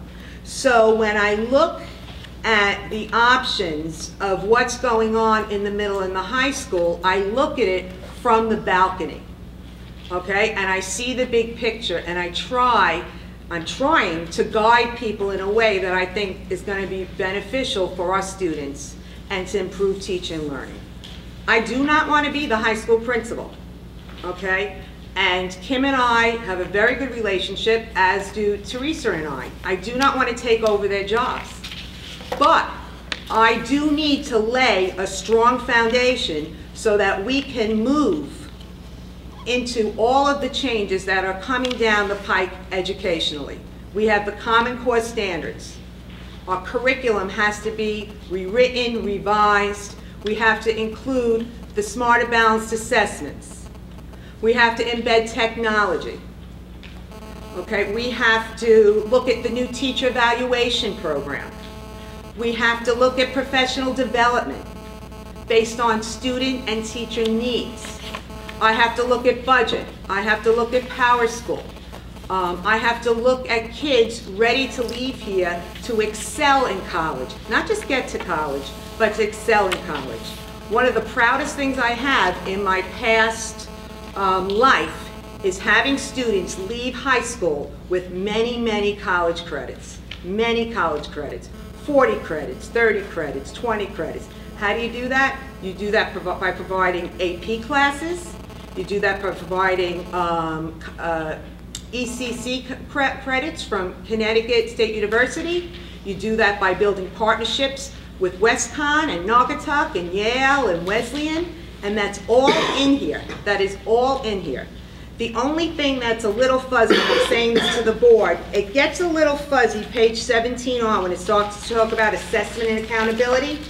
You can read it, but that's not what I'm talking about. I'm really talking about pages 1 to 16. So, with that said, as I made my way through my listening tour, as I called it, I met many parents who had a problem with the lack of flexibility that the current schedule has. Okay, and I will give you some examples. We have 20 students in bands in the class, but 50 students in bands. Okay, I saw that. Matter of fact, one of the moms is here. Her sons were playing at a beautiful Roxbury event. Friends of Chicago said, oh my gosh, you're fabulous. Are you in our band? No, we can't fit in our schedule. It's like, oh my gosh. That upset me. Okay, we have students who do not have a continuum of taking math and science classes and world language classes. That's a problem. We have students who have to choose between world language and an elective. That's a problem. So that's one issue. Another issue is that we have to start to think 6 to 12. You heard the conversation about long-range planning and our declining population. We are in one building. We have to have a continuum of curriculum, of skills, of teaching, of all of that stuff. And we can't move until we are on a similar schedule. I am not anti-block. I am not anti-traditional. I don't feel that I'm moving and changing from the block, and I don't feel that I'm going to traditional. I feel like together, Kim, Teresa, and the staff and I are developing a flexible schedule where we can meet the needs of kids. So what does that mean? Humanities stays. We just marry two classes together. It's a little longer. When we look at the curriculum, we rewrite it, we add some digital citizen pieces, whatever, okay? You know, science, on days that we have to have labs, we'll work it out. We hook up a PE or we hook up an elective. All of those things can happen. When students only have 4 or 5 classes to choose from in a semester, that limits what they can take. If they have 7 choices in a semester, well then they have more opportunities. That's where I'm coming from. I did make a list for the board, and I'll just see if I want to talk about virtual high school for a second. Not that this is why I'm doing it, and not that virtual high school is going to eliminate teaching positions. But virtual high school is an opportunity for students to take classes that are not available to them in the regular day. I gave you, and anyone can go to, it's govhs.org, and again, we will put that on the website, and you will see the catalog, the 28 pages of catalog of possible classes that students can take in the summer, in the spring, in the fall, okay? And they run the gamut from advanced topics in chemistry to all the math topics, every AP, AP Environmental, AP French, AP US Government, AP Economics, AP Physics, AP Music Theory, AP Psychology, AP Statistics. They have all the arts, they have business, they have biotechnology, they have astronomy, they have Chinese, they have Latin, they have creative writing, they have environmental science section here, and they have honors and non-honors, they have folklore and literature and myth and magic, they have kindergarten apprentice, they have journalism in the digital age, they have Italian, they have meteorology. I mean, it's unbelievable what they have. One second, if I could just finish, I'll be happy to answer questions if they allow me. Not every student is going to be great at taking online courses. But for those students who want the experience, it's a great opportunity. As many parents who say to me, oh, you know, if we get rid of and we change the schedule, my child may not go to Chapag. I hear the same amount, my child is not going to Chapag because we don't have enough higher level classes and AP classes. I think it's important that we be on the cutting edge.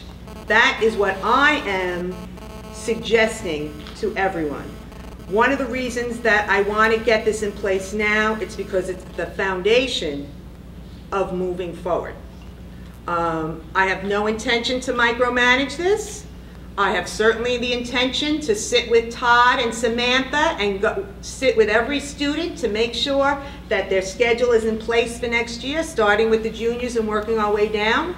I am suggesting to the board that we do reduce graduation requirements from 28 to 25 credits as per the state, knowing that any student can still take 28 classes, but that I will be suggesting that instead you take 25 high school classes and then you go and you take some college classes so you get those credits. I'm not reducing the standards, I'm not reducing rigor, I am providing more opportunities so that when our kids leave here, they are prepared for what's coming up. So with that said, I am having a meeting Friday morning. I am tomorrow meeting with the middle school and the high school staff again. We're seeing 2 million minutes, but I'll also just give them a little synopsis again to let them know what I'm talking about. I would never do anything detrimental to any student ever. It's not my way. That's not why I'm in this profession. Okay, so I have reflected on this. I am not a person who is stubborn and says, okay, I put it out there. If I'm wrong, I'll say I'm wrong and I'll back off. I'm not wrong. Okay, I'm not wrong. There's a lot of things that I keep to myself. I'm trying to make better as a superintendent, moving forward, not looking past. But we do have things that we have to address, and you know, I need to address them. And that's why I was hired, and that's what I'm going to do. And I've asked the board to support me in this effort. And in 2 weeks, I'll ask them to vote for it, and I'll be happy to sit with people all day long on the phones, whatever, work through schedules. At the meeting on Friday next week, I will have some student schedules, and I'll show you what they look like now and what they'll look like next fall. And so that's my say. We do have a question. Can I? Yes, go ahead. I'm sorry. Can you tell me your name? Susan Walker, Bridgewater. Okay. I'm speaking as a taxpayer. How much is this going to cost? Well, I have to tell you, because we're introducing it now, we need to work that all out. It's not going to cost much more. I would think it would cost the same or even less, because we are going to use resources more effectively. We may, the first year, have a bump in the cost with virtual high school. Virtual high school costs $425 a class per student. And then if you get 20 students you have to pay for, so that's close to $10,000. And then what we are going to do is every time you get a teacher to teach a virtual high school course, you get 20 free seats. So eventually, we're hoping that we get a couple of teachers to teach, so that this way we're just getting free seats, and then it's just costing us, it's part of a teacher's teaching. So at the virtual high school, there'll be just classes of students? Virtual high school, just so you know, please come back in December, because we have someone doing a virtual high school presentation. Virtual high school, for those of you who are unaware, is the students have to apply to virtual high school through the school. So Mr. Todd Dyer would have a sign-up sheet, and it would say, Susie Jones wants to take AP Psychology.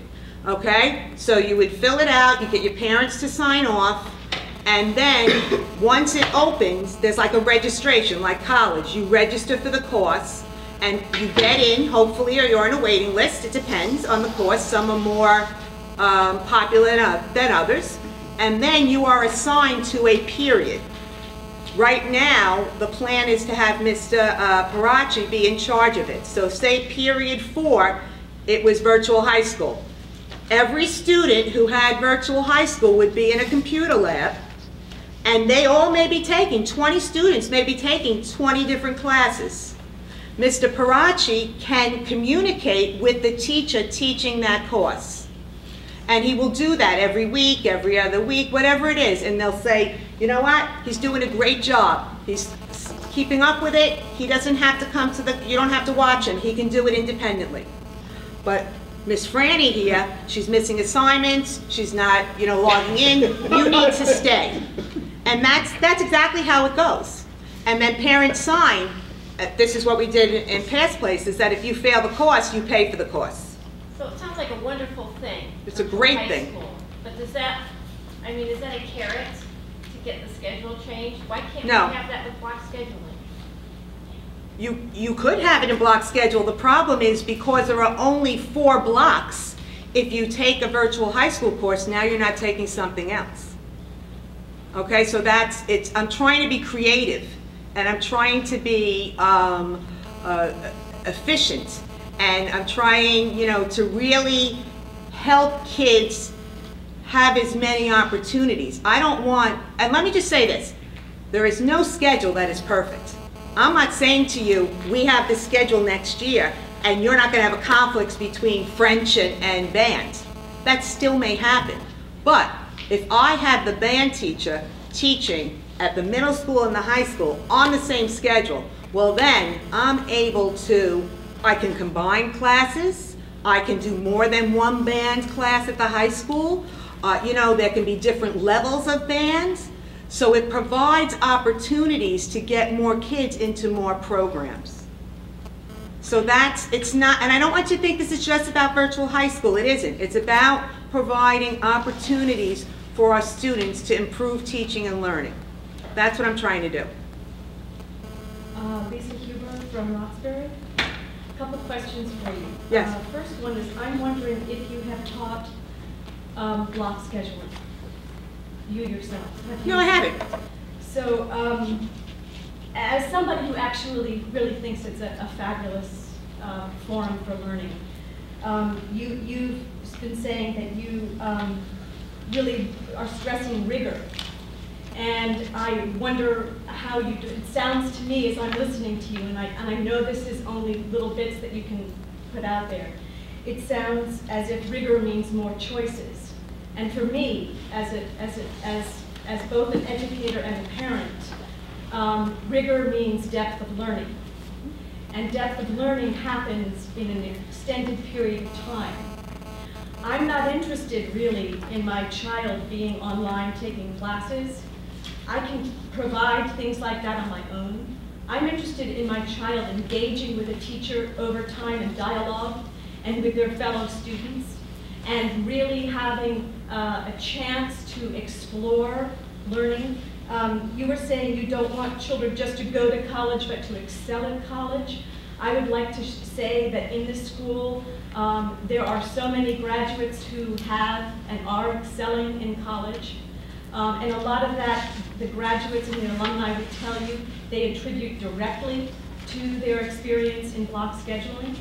I'd also like to say that the teachers that teach block in this school are exceptional teachers. And if they all of a sudden had to leave the forum in which they've been teaching to teach 8 classes a day and a 6 to 12, we're going to lose the best that we have. And that really concerns me. You want to speak first, and then I'll be happy to. Go ahead. Maybe I can speak to this because I am a teacher as well as a board member. I teach high school English in Wilton, Connecticut. And I've taught both in a quote-unquote traditional model, which Wilton has, and New Fairfield, where I also taught, also has that. And my first teaching assignment was in Torrington, Connecticut. And I started there with the traditional model, and then we moved to a block schedule. And it's kind of deja vu for me because many of the concerns that the community had about moving to the block there were many of the same concerns that I'm hearing now as a board member. And I think, in my experience teaching in both those models, I think excellent teaching can really work in either of those 2 models. I think that particularly for gifted students, motivated students, they can succeed in either model. Where I found it more challenging was for students who find school more difficult for whatever reason. They find often, in my experience, and maybe I'm wrong, that long periods of time, particularly for a teacher who doesn't understand how to really teach effectively in a block schedule, can be really difficult. If you're sitting there for an hour and a half and you're a freshman, that's really difficult if you're being lectured to for an hour and a half. So, I mean, personally, as a teacher, I really find that it works in either setting. I find that most students prefer, I mean, when we started in Torrington, we started kind of with a hybrid model where we had some days that were block and some days that were not block, and we found that the students kind of were hoping and looking forward to the non-block days. So that was my experience there. Has the chair opened the floor? I'd really rather not. Dr. Cosentino's gonna have these forums on, I'm sorry, when? 2 of them. Friday at 9 and next Wednesday at 6. Here? Yes. Oh, the auditorium? No, B7 on, B7, Friday's at the auditorium, and B7 is Wednesday night, correct? Yes, because the play practice. There is though, are you a student? Yeah. Let's hear from the student, okay? Come on, you know what? Come on. All right, go ahead. Come on. I hear what you're saying about the more... Why don't you, ma'am, if you don't mind. Stand up and tell us who you are. So I hear what you're saying about the more options and everything, but I want to ask you if you ask the students. I heard you talk about the adult, the parents, but this is the change is going to be not affecting the parents. This is the students' education. And I've asked all my friends, none of them have been liking this. Being a freshman, I had the 40-minute classes last year, and now I have this block schedule, and I love it because there's elaboration. I'm actually learning. The 40-minute classes, the teachers, they're focusing on the time, so they can fit everything in. They're not really going into what the depth of what we're learning, which isn't why we're here. We're here to learn, and block scheduling is actually one of the greatest things I think this school has to offer, because I've gone through both types of scheduling, and this gives me the chance to really learn, to really enjoy what I'm learning. And I don't know if you know Ms. Shagru, but she's my Western Studies teacher, and she, like you said, I think you said like a long period lecture. These teachers here are so amazing. They make these lectures enjoyable. They have us participate. They write on the board. They have us write us down. They have us really. They're not just telling us about history or about English. They're helping us learn it. They're really elaborating because they have the time to. And I think if you get rid of block scheduling, that will diminish that chance to really learn, because you're not asking the kids what they want to do. I mean, I love the idea of more options. I know there's events and sports, there's people who aren't in it who are going to be doing it, and that's complicated everything, and I definitely agree with that, but people choose their schedules. It's not like they're given to you in like middle school. This is your choice of 4-period classes, and you can change it, and I can definitely speak for my class what they will be coming on during these, the freshman class will be coming for these other meetings. They love block scheduling. It's a whole new experience, and it's just, you really engage with teachers. And this virtual school is about, I'm personally technology challenged. I'm not very good at technology, and I like reading a book. They have these Kindles now. I like to have the feeling of the book to read it. I like to talk to the teacher face to face, for them to show me the techniques, and it's a completely different experience. And I just think that block scheduling is a really great way to learn, rather than 40-minute classes, which are more consumed with getting everything fit in rather than elaborating and making sure everyone really understands what they're learning. All right, thank you. Thank you. I'm sorry, Ben, what is your name? Kendra Huber. Oh, okay, there you go. Thank you. I just want to say a couple of things. The schedule that I am proposing is flexible. I know how wonderful the humanities program is at Chicago. I understand that. That is going to be a married class. So that is going to stay, okay? Any other class that needs to be married, joined together, Mrs. Gallo will have that option to make that happen. I'm really good at being married. There you go. Okay, so it's not going to take away the essence of what people love about the block schedule. But for me, for somebody who is an outsider, who has been here for however long I've been here now, we have to be, Chapag has to be more than people love us because we have a block schedule. A block schedule is just one of the ways that we deliver the education, the academics, the social content, all of that stuff. I'm not taking that away. I want to make it better. I'm not taking that away. I want to make it better. So I am happy, as I said, I will be here Friday. I will be here next Wednesday. I'll talk about it. I'll continue it. I'll take emails from the board. I want to say one other thing about emails, so it's on camera. I do not have the time. People like to write long emails. I mean, God bless you. I do not have the time to answer those. That's all I would do all day, is answer people's long emails. So just so you know, get that out to people. I'm not being rude. I try to say thank you for your comments, but I can't sit there and just, hit every point. I just can't do that. It's not my style. But I want this to be the best school system for our kids. And that's why I'm here. That's really all I have to say now. And then Friday I can say more. All right, thank you. Anyone? On board? Kelly? I have a couple of comments. I'm really glad you're doing these community engagement meetings, because I think you have some ideas that maybe need explication more for everybody to understand. Some of us aren't familiar with the block schedule, and maybe we'd like to learn more about how it's working. Your ideas on how the hybrid retention of the best features of the block would be a good thing to concentrate on. I'd love to know how that would work. I know some school systems really do retain a hybrid system where some things are taught in block and some things during the rest of the day are not, and that might be another thing to look into. But overall, I just want to say too that I'm not sure that this is an area that the board has jurisdiction over. I don't know if we should be voting on approval or not for this. I think it's important for us to not micromanage the superintendent's job, and her job is to run the school. On something like the graduation requirements, that's a little different. That would change standards in the entire district. I think, yes, we would have to be involved in that. But we hired you, and I think it's important for us to know that we set you to run the schools. Some of our members are going to the CAVE convention, and I know there's a workshop on board and superintendent roles and responsibilities, and CAVE takes that very seriously.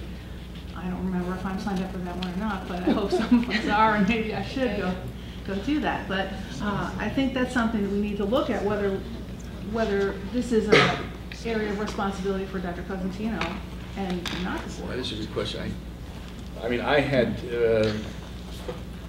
said in emails that I thought it would be up for a board vote, but I'm not certain that it's required. I don't know how the members of the board feel. I mean, it's Dr. Cosentino has proposed it. I think it is something. I know that the board voted to implement the law. That was brought before the board by Gene Hornigan, and the board approved that. I just thought it would be best for the board to approve a change to the schedule of high school and middle school. That's me. All right, well, that's Dr. Cosentino's. Question? I'm sorry, Marty? Well, what changed in the schedule? Did I miss something? Dr. Cosentino has discussed, starting for the fall of 2013, a modification to the schedule of middle school, high school. Did you understand? Have we heard enough about that to vote? Well, we're not voting on it. She's Right. handed out some information on it. She said in these forums she's going to have actual schedules that you'll be able to look at, see how the change. It was in my newsletter 2 weeks ago, really detailed, so go back to that, okay? One thing that interests me about changing to a more traditional schedule would be that, or changing the middle school schedule so that it matches the high school. Changing the schedule so they match up in some way. I think would be a great idea because you get much better use of teachers, much better efficiencies. And one of the problems I have with the idea of consolidation going forward of anything is that I don't feel that this particular consolidation at Chippewa is working very efficiently as it is. We have a lot of redundancies in administrators. We have a schedule that's set up so that you don't have the educational advantages that are promised often by people who are very much in favor of consolidation. For example, if you have a 7th grader who's advanced in math, he can't go off and take 9th grade math. So that doesn't make sense that there's this invisible wall here.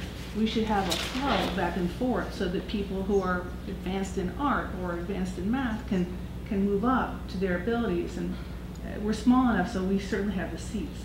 But we're not using the consolidation we have efficiently or to the best educational advantage. So if the schedules match up in whatever way you can manage to do it, I think that would be a really great thing for the teaching staff to be flexible and be able to teach up and down, for the kids to have opportunities educationally that they don't have now. But so far, the promises of consolidation here I don't think have been fulfilled. The other point I wanted to make had to do with the online schools. I think most of the courses from any of the providers are simply set up in a 1 semester sequence. So a block schedule really implies that you're going to do 2 semesters in 1 semester. And that would be difficult to accommodate for any of the providers I'm aware of. That's just one of the drawbacks. All right. I just want to speak to something you say, Kelly, the consolidation of the middle and high. I mean, they were built together. They've always been together. It's not like they got together. You may be right. All the things you said are correct, perhaps about things that don't flow together, but they have always been together, as far as I know. Right, but I think that you hope to get those efficiencies, educational advantages, and we have a facility here that could be used more optimally. I think that's what Dr. Costantinos is looking at, I assume. I've heard so much for and against block that I'm glad I'm not in your position to try to make these decisions. But one thing I want to ask you, if you don't have an answer for right away, to prepare for us and for the community as they ask you this, is that someone brought this to my attention and I looked it up. One of our residents in Bridgewater, who actually doesn't care either way, was concerned, and she said, well, wait a second, isn't New Milford, Brookfield, what's going on there? So I looked it up, and New Milford adopted in 2011, Brookfield in 2009, and New Fairfield in 2000, something like that. People are climbing on board. Now, you may have to answer why we're moving away while others are moving on, whether it's different needs, because all those schools have much greater population than we do, or whether it's that we've been there, done that, and they haven't yet. Or, I'm just cautioning, you know, that answer. They have a different block than we have. Oh, okay. They have an A-B block. So their students are taking anywhere between 7 and 8 classes, because they have 4 classes on A day and 4 classes on B day. And New Milford doesn't have enough staff to meet the needs of all their students, so seniors do not have classes on B day 7 and 8. Oh my goodness. So they don't. So that's the block that's going on over there. So it's you're taking a lot of classes, okay? So it's not anything. And yes, they have a lot more teachers and they have a lot more kids, and they're able to, you know, make it work. A couple of the other things, being that we're still here and I'm still awake. One of the things, I did have meetings. I didn't have all-out meetings, but we did have meetings with parents and some kids and staff members, and we had a non-negotiable, which I have here, which maybe I did give it out. And we talked about what was non-negotiable at the middle school and the high school. And the middle school has a real concern, just like your daughter back there, about the classes being too short. Okay, they have 45-minute classes, and the teachers, especially in the core subjects, were very concerned. And so part of this solution was increasing the amount of time in the middle school. That's one thing. Another thing is at the high school, with the current schedule, we do not meet some of the state requirements that need to be met. Number one, SRBI. SRBI is scientific-based research intervention. Yes, we are doing some interventions here and there, but it's a very Band-Aid kind of system. We need to have it based on student data. We need to have it based on tiers of instruction, based on the state model. That's a regulation that we're not following. We also, the teachers in the high school have no time to meet. Now, in education, teachers should meet at least every other day to talk about students, to talk about student data, to plan lessons, to integrate technology, all of those things that do not happen at the high school unless you are a teacher who is excellent and professional, and it happens a lot, but it can't be mandated. I can't say every Tuesday and Wednesday we're going to meet, because you can say, no, I get a free period. I'm not saying the teachers do that, but I'm saying because it's not formalized, we have some issues. There are other issues like that I'm trying to just deal with in a way that's positive and move forward. But what's going to happen with the teaching staff is that in a 7-period schedule, where only 6 meet each day, teachers are only going to teach 5 periods, which means they'll have a planning period and they'll have a period where they can meet with their colleagues. Okay, and start to look at data and look at teams. All of these things that have to be done based on the Common Core standards, based on the new teacher evaluations. I mean, all of this has to happen. It's like I don't know, like a big wheel of just things that have to interlock together. And nothing's going to interlock until I solve this issue. That's where I am as the leader of your district. I have to solve this issue. Greg? I was just going to say, in answer to the question that Kelly raised about the scheduling, I took a look on, my internet connection is working here, so, and I took a look at the virtual high school, and the courses are either semester or year long. For example, your AP psychology course runs an entire year, whereas Mandarin Chinese is a semester course, and screenwriting is a semester course, and there are other courses like that that run for semesters. So there are various things. What I don't know, I was not able to find out from the website, is how long the courses run, but I believe they're probably in that range of around an hour or less. I doubt they're an hour and a half. The courses do not run based on time. The courses run based on like a week of instruction, and you engage with it on your time. On your time. That's what virtual learning is about. Well, there you go. That explains why it's not in there. Right. And I have to tell you, this is the wave of the future. Every college has online courses. All of your kids are going to take online courses. Isn't it a great opportunity to help them through it when they're still in high school and they have someone like Mr. Parachi mentoring them and helping moving them through, as opposed to doing it when they're at college, 5,000 miles away and they're by themselves.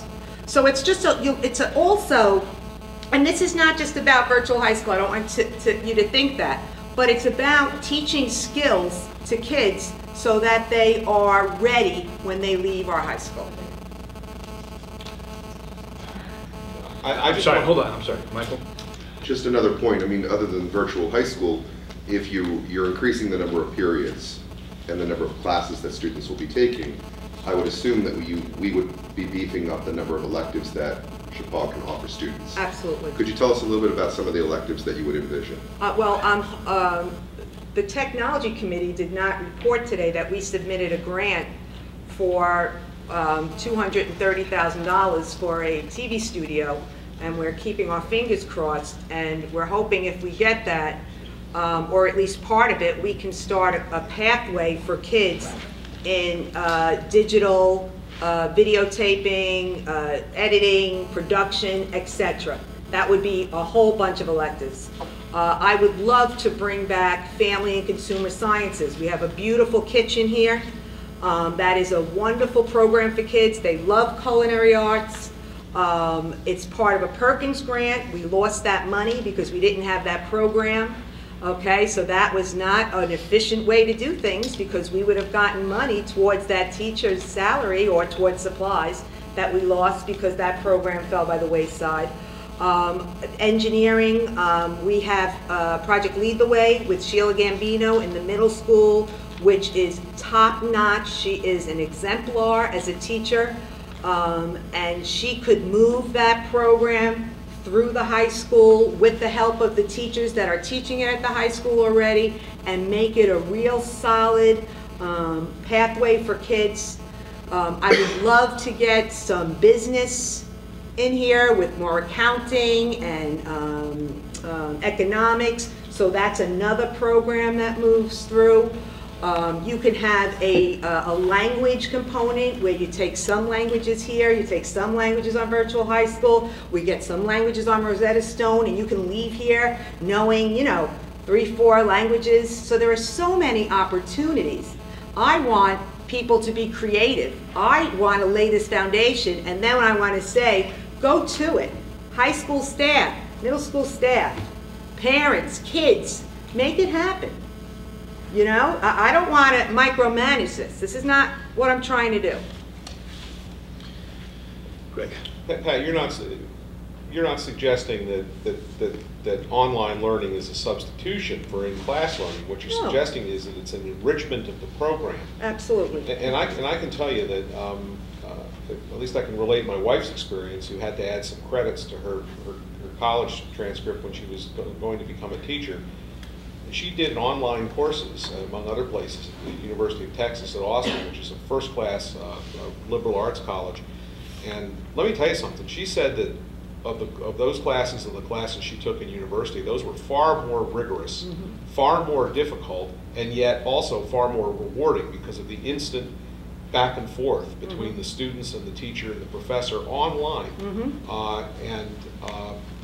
She said it was actually a very interesting experience and not at all what she expected. So you never know. I mean, there have to be options, and it's very difficult, I can see, to enrich a program at a school this small without trying some things. It may not work. Maybe phenomenal. Okay. Anything else? All right, thank you, Dr. Castillo. Good luck, and I know we will revisit the issue. Friday? All right, item 8.2, consider an appropriate approved consent agenda. This is my little baby. I don't have anything to hand out to you tonight, but basically what it is, it would be an item on the agenda. What I'm proposing is that we modify our agenda to have an item for consent agenda. It's allowed under Robert's Rules of Order, and it's intended to be a time-saving device. Items that are not controversial. Dr. Crescentino would make the judgment and perhaps discuss with me. Approval of minutes. Approval of retirements, acceptance of resignations, approval of appointment of personnel, leave of absences. Those are the kinds of things that would go on the consent agenda. And the way it works is, when we come to that item on the agenda, there's no vote.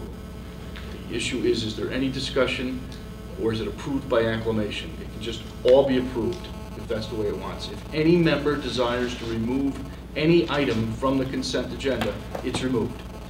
All they have to do is say, I want to remove it. If they want to discuss it, for whatever reason, if they haven't gotten the information, if they want to hear a report on it or hear something said about it, if they want to remove from the consent agenda, it's removed. Then the issue is, when will that item be discussed? It will probably be discussed right after the agenda item if somebody wants to discuss it.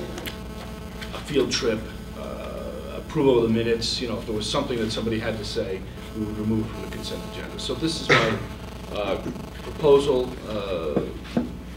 Is there any discussion on this? Greg? Jim, do you need a vote or anything from us on there? You just want a consensus of whether.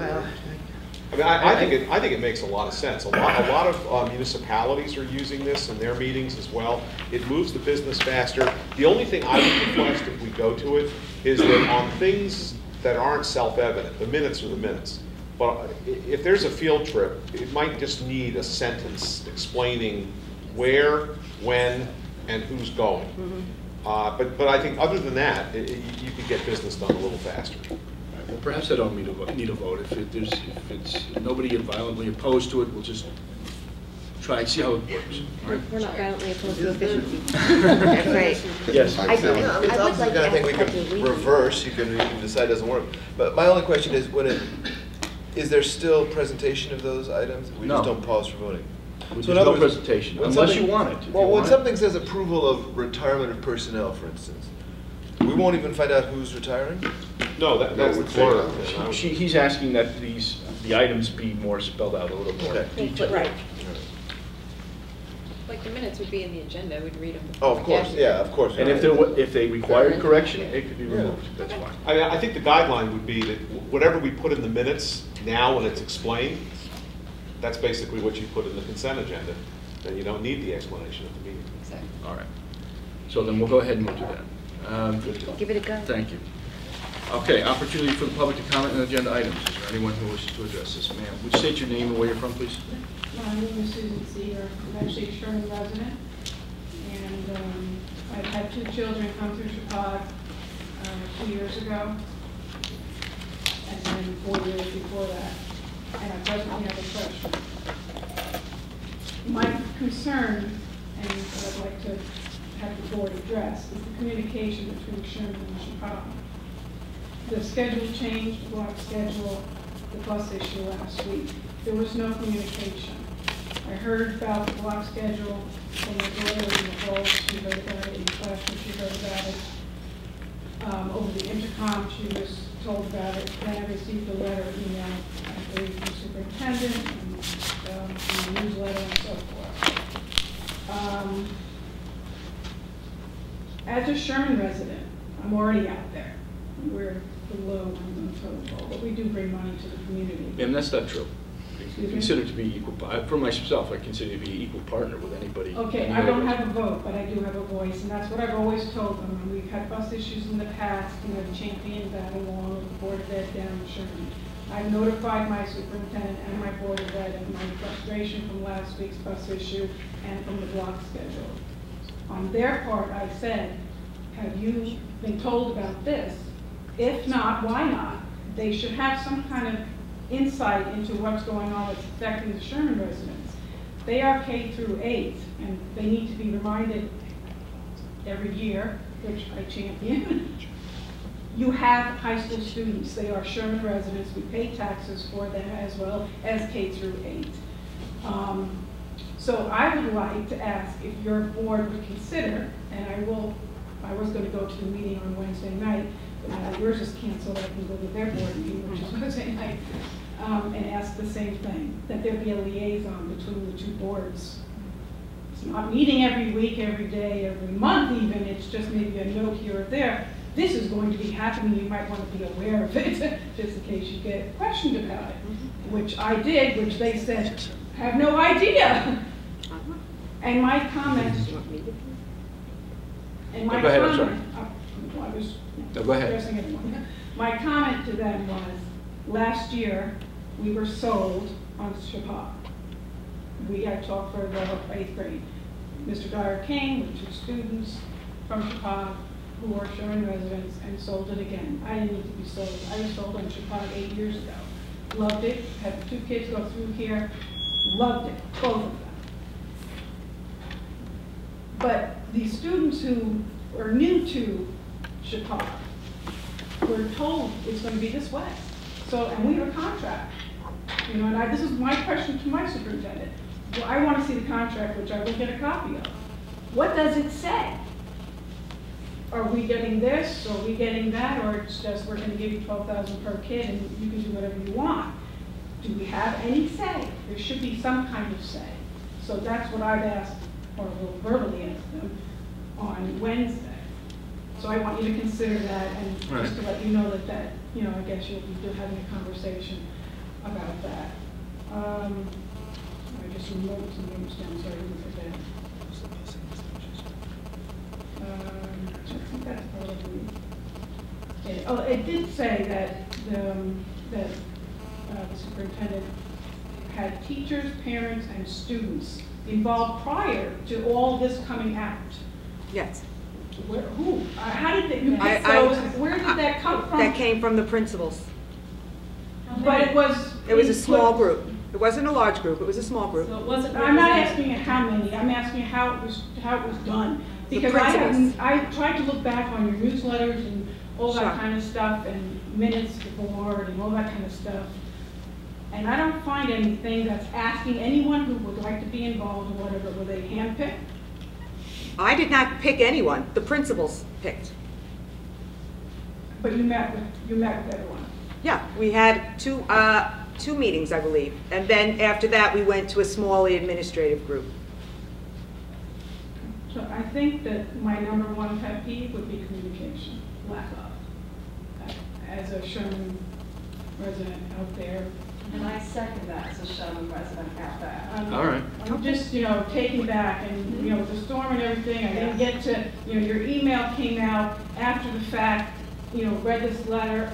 That letter to me that you wrote says it's a done deal. That's my impression of it. Well, I have to, I'll be honest with you. And then it had a survey after it. I'm like, a little late maybe. Yeah. I was like, that kind of backwards. Yeah, you're absolutely right, because I have to be honest with you. In my mind, it was a done deal. Okay? And I've kind of backed off a little bit. Well, I think you... And honestly... I think you'll push off a bit. But no, you have to understand something. I have been hired to lead this district, okay? And I am doing what I believe is best for the children of this district. That was my and I would hope that, I believe the board trusts me. I know parents don't know me, and they probably think, this crazy person's here changing everything. I'm not. I'm trying to do what's best for this district, to follow laws, to follow state regulations, to get people ready for the Common Core standards, to provide more opportunities for kids. And you listed all those okay, before. That's why I'm doing this. And a lot of those are, relatively new in the last couple of years and whatever. I've been very involved in the Sherman School and the board and all that for 12 years. And I've listened to all these proposals and all those types of SRBI and all that kind of stuff. And yeah, and they're coming each year. There'll be duplicating, and they have a term, a limit where you have to, get it all done. I hear you. Which is passed. And for those, right, for those who don't understand that, it sounds like, "Whoa, I don't want your job." But in order to win, win friends and influence people and all that kind of stuff, it kind of has to be baby steps. And as far as the board, with a change coming from one person who has been here for 5 months, I think you definitely have to approve of what's going to be going on. Because you're elected, yes? Yes, we're elected. And you represent those who elected you. And you're hearing from those people. So you can't just hire somebody and say, go for it. All right, ma'am. It's kind of, Anything else?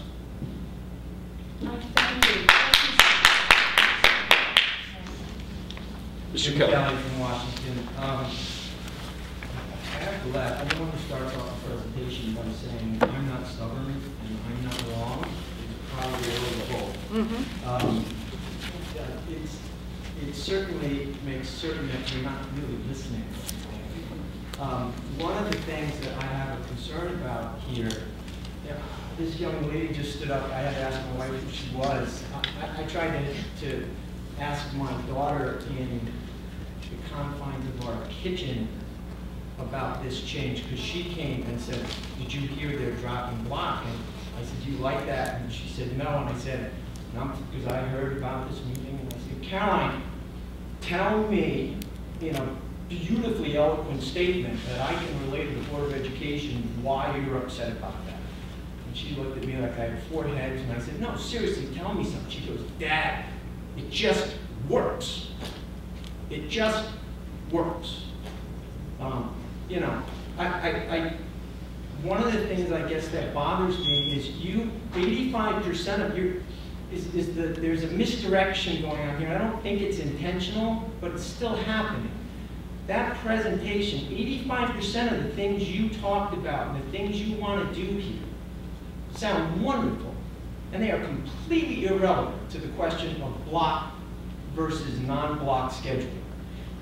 How you do virtual high school, I can guarantee you that a $230,000 TV studio will be better utilized in a block class than a 50-minute class. I can guarantee that to you right now. But yet, you have come out and it's, I'm not stubborn, I'm not wrong, but let's discuss it. I know that you're moving to basically an hour. I'm pretty sure you haven't changed physics. The beginning of the year and the end of the year are still the same. The class hours, I assume, from 8 a.m. to 2:15 every day, there's still the same number of them. So when you say I can offer more, yes, in a semester you can, but you've done nothing to explain to us how in a year you even match what you're getting rid of. And I think, quite honestly, the answer is you don't know. And that's why you declare you're not wrong. Because if you're supposed to be convincing this board about this change, I was waiting to hear all the reference to the studies about how kids learn, whether they learn better in block, whether they learn. If this is just a pure, I'm out to save dollars for the region move, just say it. Then at least you have credibility for the basis. But don't talk to us about a virtual high school. Don't talk to us about a TV studio. Don't talk to us about more AP classes. And then say, and I have to drop the block. And the other thing is there seems like there's this attitude of it's already a fait accompli. And I only know simple math. I know in a 7-hour day, that 3 of those hours could be 2 block classes. So a modified block, because it's totally conceivable to me, not as an educator, that some classes may be better in a block and some may not. And yet you've just come out here and I'm what? You say, I'm here to lead the school. And I have to tell you, I've seen 2 styles of leadership. I'm not stubborn and I'm not wrong. And let's throw all the spaghetti at a wall and go spend thousands of dollars studying every single option. Now, in 5 minutes, the chair of this board got a very clear idea that that's ridiculous. We have to have a cogent way of going about this.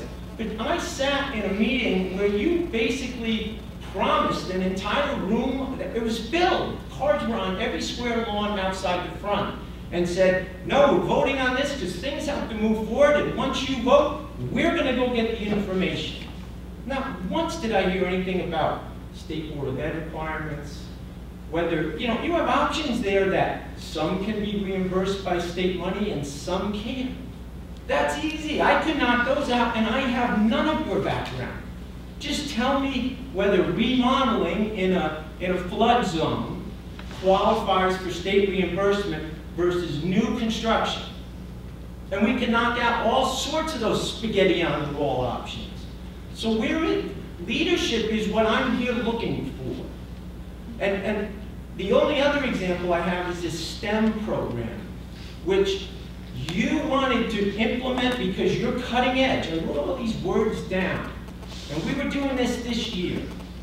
And I'm standing before you on November 5th, and the T in STEM still doesn't exist. The kids still are not on the internet. There's no technology teacher in that classroom. The math teacher is making it up as he goes. The science teacher is doing a great job. 2 good teachers really doing as much as they can on the fly. Now I heard that this internet Wi-Fi was actually up a couple of weeks ago. A week ago? Wednesday. Last Wednesday. Do you know why they still don't have their Chromebooks? Because they haven't returned all the permission slips yet. That's what my daughter told me. She got hers 2 Fridays ago. You got 2 snow days. She brought it back when she came back. No, they got permission slips on Thursday. Then she brought it back Friday. She doesn't have it today.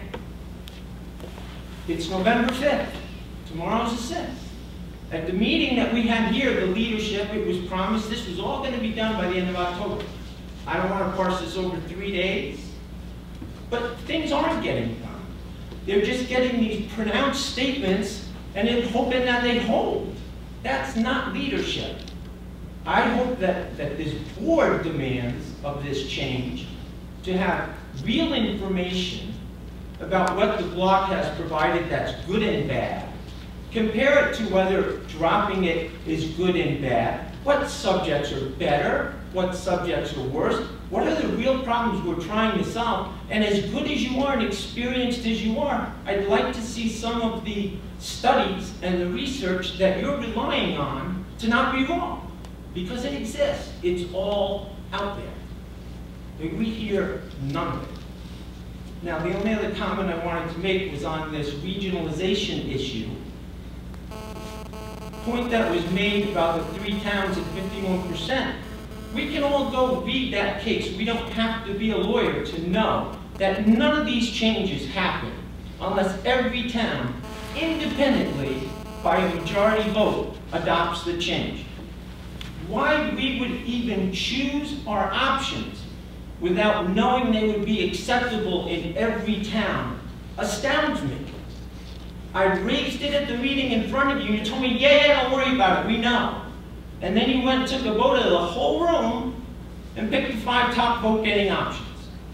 And today, you started to realize, that's not right. This whole thing, we could spend 6 months and find out that Bridgewater says no to everything we ever started to look at. So you said, I really think we might want to try something else that wasn't in the top 5. And why is that? And the answer probably is because there's nothing up there that Bridgewater would accept. And so the thing's dead in the water. And so you don't need a consultant. What you need is a consultant to go to every single town and say, collaborate with us, we have a problem. We're looking for your cooperation. How do you want to communicate to us what your consolidation priorities are so that we can match 3 towns' lists and come up with the highest on each list to pursue. That's what leaders do. And Dr. Cosentino, I look forward to watching you become one in this week. Thank you, David. Peter. Oh, good. Jim Kelly and I served on the board together. I doubt we agreed on anything. But first of all, I was on the board when we implemented tuitioning in students. The purpose of that was to make money, to bring money into the district, and to offer more courses. People who come from different districts are not taxpayers.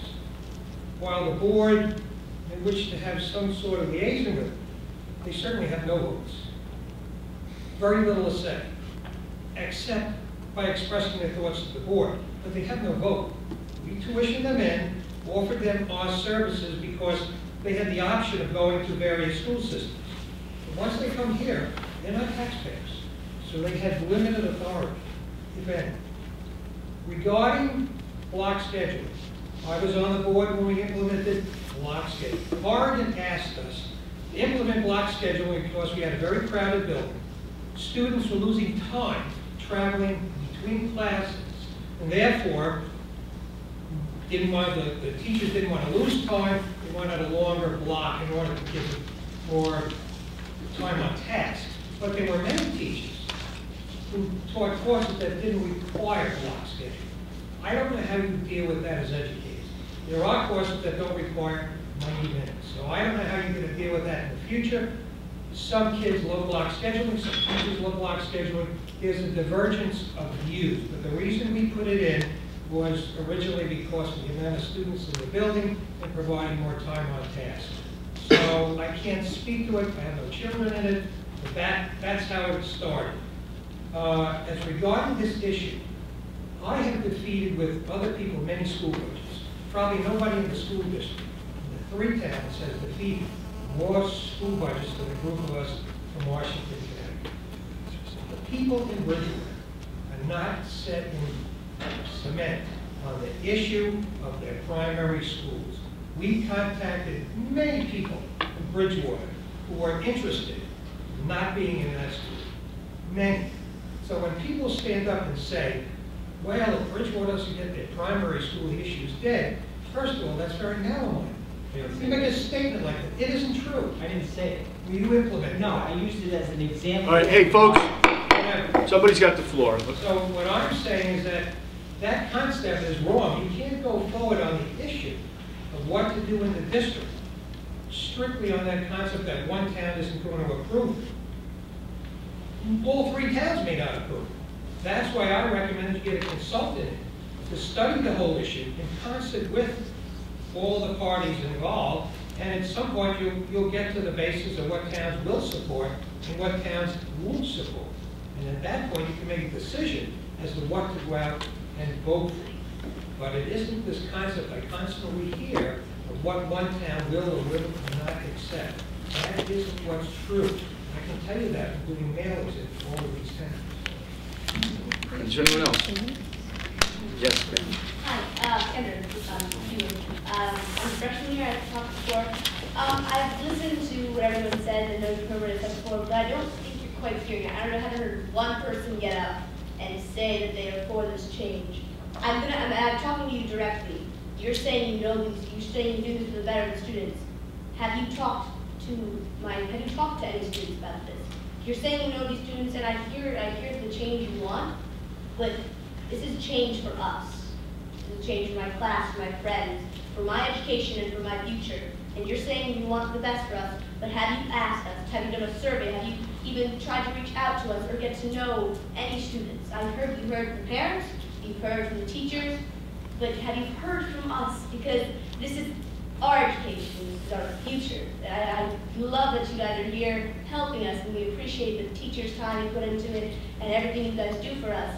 But this is our change. This is what will be affecting us, not the parents, and not the principals, yes, the teachers. But I mean, like, it's our education. And also about this virtual school.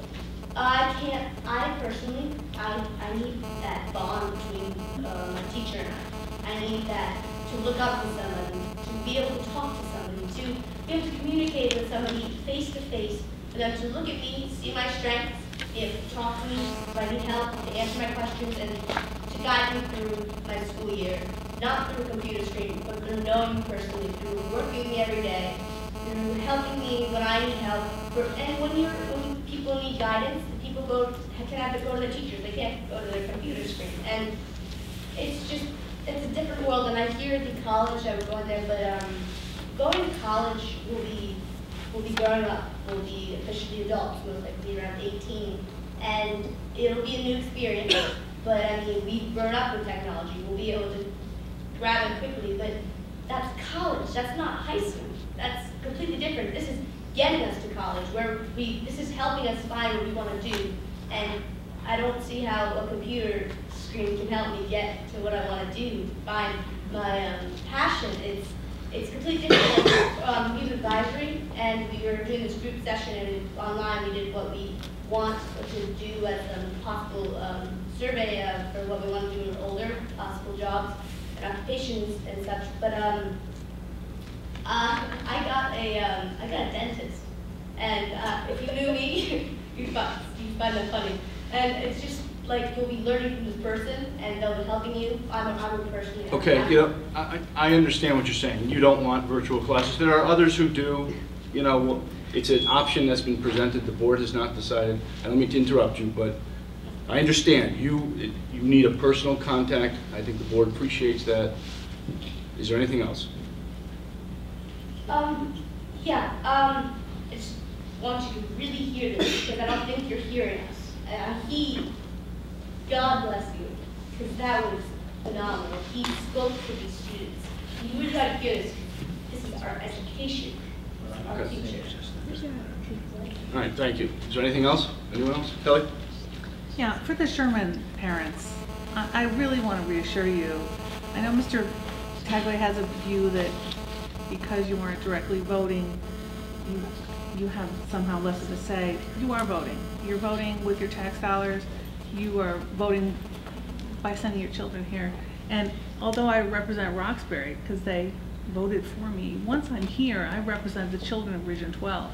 And I think everybody here feels that way. So once your child is in Region 12, we care about them. They're part of who we represent. And some of these kids are my constituents, and they tell me what they think directly. Now, so I listen to them. Once they're here, you're part of our community, and we represent them, we represent you. So please don't feel shortchanged. As far as the community conversations go, I think that I heard some complaints from parents and from students that the way that they heard about the schedule change that was being proposed was a little erratic, and they were concerned about either not hearing about it or hearing about it in ways that were negative or not exactly accurate. And I think that in these... How was it not accurate? Well, Okay. I don't... All right, okay, that's what you heard. They Okay. didn't have the full picture of what Dr. Cosentino is proposing. There were just inaccuracies, and it was kind of a trickle-down process. If we are proposing anything big in this district, that's a big change to the way things are done, I think that we need to learn that community conversations need to take place first, and then information needs to be spread about equally. We learned that there's a problem if we don't do that when we talked last year about combining grades, which may be a very good idea, but because it was presented kind of cart before the horse and the community didn't have enough information, it didn't go anywhere, and it wasn't really explored fully because, again, there were some inaccuracies, there were some timing issues, there were some misinterpretations, and no one really had a chance to voice their opinion. So if we put the community conversations first on these big issues, let everyone really equally know what all the issues are, whether it's block scheduling or anything, I think we better serve by getting everybody on the same page at least first. Maybe we'll make the decision, maybe Dr. Cosentino will make the decision, but at least everyone will be fully informed and everybody will be up to date at the same time. I'm going to come to the community conversation on Friday. I hope to learn a lot more than I know now. Others hopefully will share their voices and we'll have more detail. But they're a great idea, and I would encourage us to go forward with those anytime we have a big change. And for Mr. Kelly, I really don't have a lot of confidence that the current process we're undertaking with the strategic planning is going to reach consensus. And I've been saying that since the beginning, so I share similar concerns. But, Jim, if I could just point out, because I don't want to offend anybody ever about this Bridgewater. I use Bridgewater purely as an example. I was not telling you that you have a choice of options that Bridgewater will never accept. I actually completely agreed with Peter that your first step should, and not by you, should be to go to the 3 towns and get some consensus about what options they would even consider. But that was not what Dr. Cosentino told the entire community just a couple of weeks ago. Okay. Greg, must you? Yeah, I must, because there's a couple things that I think have to be said. Number one, I'm sorry. The reason you can't go to 3 towns and find out what they're going to consider, what they consider, is because until you actually study the options, figure out what they involve, what cost savings they entail, what cost expenditures they entail, you have nothing to talk about. If you go to someone and say, would you consider this, this, or this, the first question that every one of them has asked is, well, what are the details? We don't know the details. Why don't you know the details? Well, we haven't studied it. Well, why don't you study it? Okay, let's study it. Don't study it. You need to know the details first. I mean, this is the madness of this process. People have to be patient. The point of narrowing down this to 5 or 6 or 7 options was because we do not have the time, money, manpower, or inclination to study 150 options. Because frankly, when you look at all the options that were proposed, and we asked everyone, what can you think of? Throw it up against the wall and let's see if it sticks. We got really easily to about 16 options.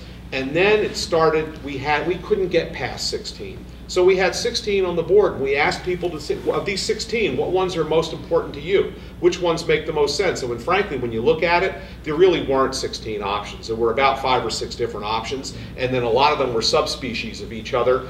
But if almost nobody was in favor of an option except one person that presented it and 2 of their neighbors, does it really make sense to put this community's money, time, and infrastructure to studying something that very few people really want to explore? So what we ended up doing was putting up 5 or 6 or 7 options that were the key options that people were interested in, that were somewhat different from each other, even though actually some of them are kind of the same, with slight variations. That was the idea, and we're not going to go to the towns and say, what would you accept, until we can present them with sufficient details to make it a meaningful conversation. But then I think the second thing I really want to say is, what you have to understand about why the superintendent is looking at this change in schedule, if you look at the demographics, and part of the problem is communication is key. The only real way for you to be engaged and to understand what happens is to come to these meetings. Unfortunately, it's a misery. That's why this camera is on and it's looking at it right now. And I'm probably going to regret looking at it right now. But the reason it's being telecast, if you have the cable, the ability to see it, is that you won't have to attend the meeting, and you can look at agendas and pick and choose. But the important thing you have to understand is that sometime around the year between 2020 and 2023, our high school is going to have 200 students. We are in a state that has decided they want small school districts to consolidate or close. This is not an environment where we are trying to figure out whether the block schedule has been wonderful and it's good. We're trying to figure out whether we have a viable school district in 7 or 8 years. And so the reason she's going in this direction is not to annoy people. The reason we hired her was not to come in here and go crazy with changes to drive people nuts. The reason we hired her here is we have been moribund for years. We are talking about the same things that people were talking about on this board 20 years ago. And we can't move off square one. And one of the reasons is because every time we try to do something, people come in and say, well, you can't do that because it's a change, it's different, we don't want it. We're trying to figure out how to save the Chappaqua School District. That's what we're trying to figure out how to do. This is not trivial. We don't want to play around with the block schedule and drive people crazy and deal with busing issues and this, that, and the next thing because we like to do it. We're trying to do it because we may not have a choice.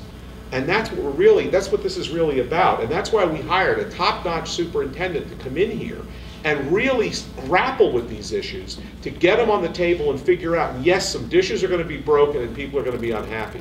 But at the end of the day, we're trying to make sure that we're here not just for the students who are freshmen and sophomores and juniors and seniors in the high school, but for the ones who are in 4th grade right now, who have to have a program that's going to be rigorous and meaningful for them. We are never going to be able to offer Mandarin Chinese in a school district with 200 students, unless most of them are Chinese. It ain't going to happen. And if people are going to need Mandarin Chinese or need to study Arabic, or one student I know wanted to study Farsi, you cannot do that without going to a virtual high school or without going to expand other programs or put kids in other schools or take them to universities. If you don't try these programs that the superintendent's talking about, we are never going to be able to provide the educational opportunities that make this a rich educational environment. We have a top-notch teaching staff here who can engage with our students and do wonderful things. We need to make sure that that continues. We need to make sure that it gets improved, and we need to make sure that the opportunities are there. And I can tell you that I've heard what you had to say tonight, and I recognize how important it is. But I've also heard from parents who say the block schedule has been a nightmare. It has resulted in them having to not be able to take continuous foreign language for their student. It's resulted in them having to drop out of band, which they really would like to be in. It's resulted in them having to make scheduling changes every year because the schedule they plotted out at the end of their freshman year for the next 3 years suddenly went to hell in a handbasket a year later because of some other change in the schedule that resulted from the fact that you've only got 4 periods and therefore you can't always offer everything. And so the carefully selected schedule went right out the window. So the difficulty is that there are pros, there are cons, and then there's this looming problem of whether we're going to be a viable place in 7 or 8 years. That's what this is about. This isn't about driving you crazy. It's about trying to make sure we're still here. So you think your efforts should be on getting more students to come?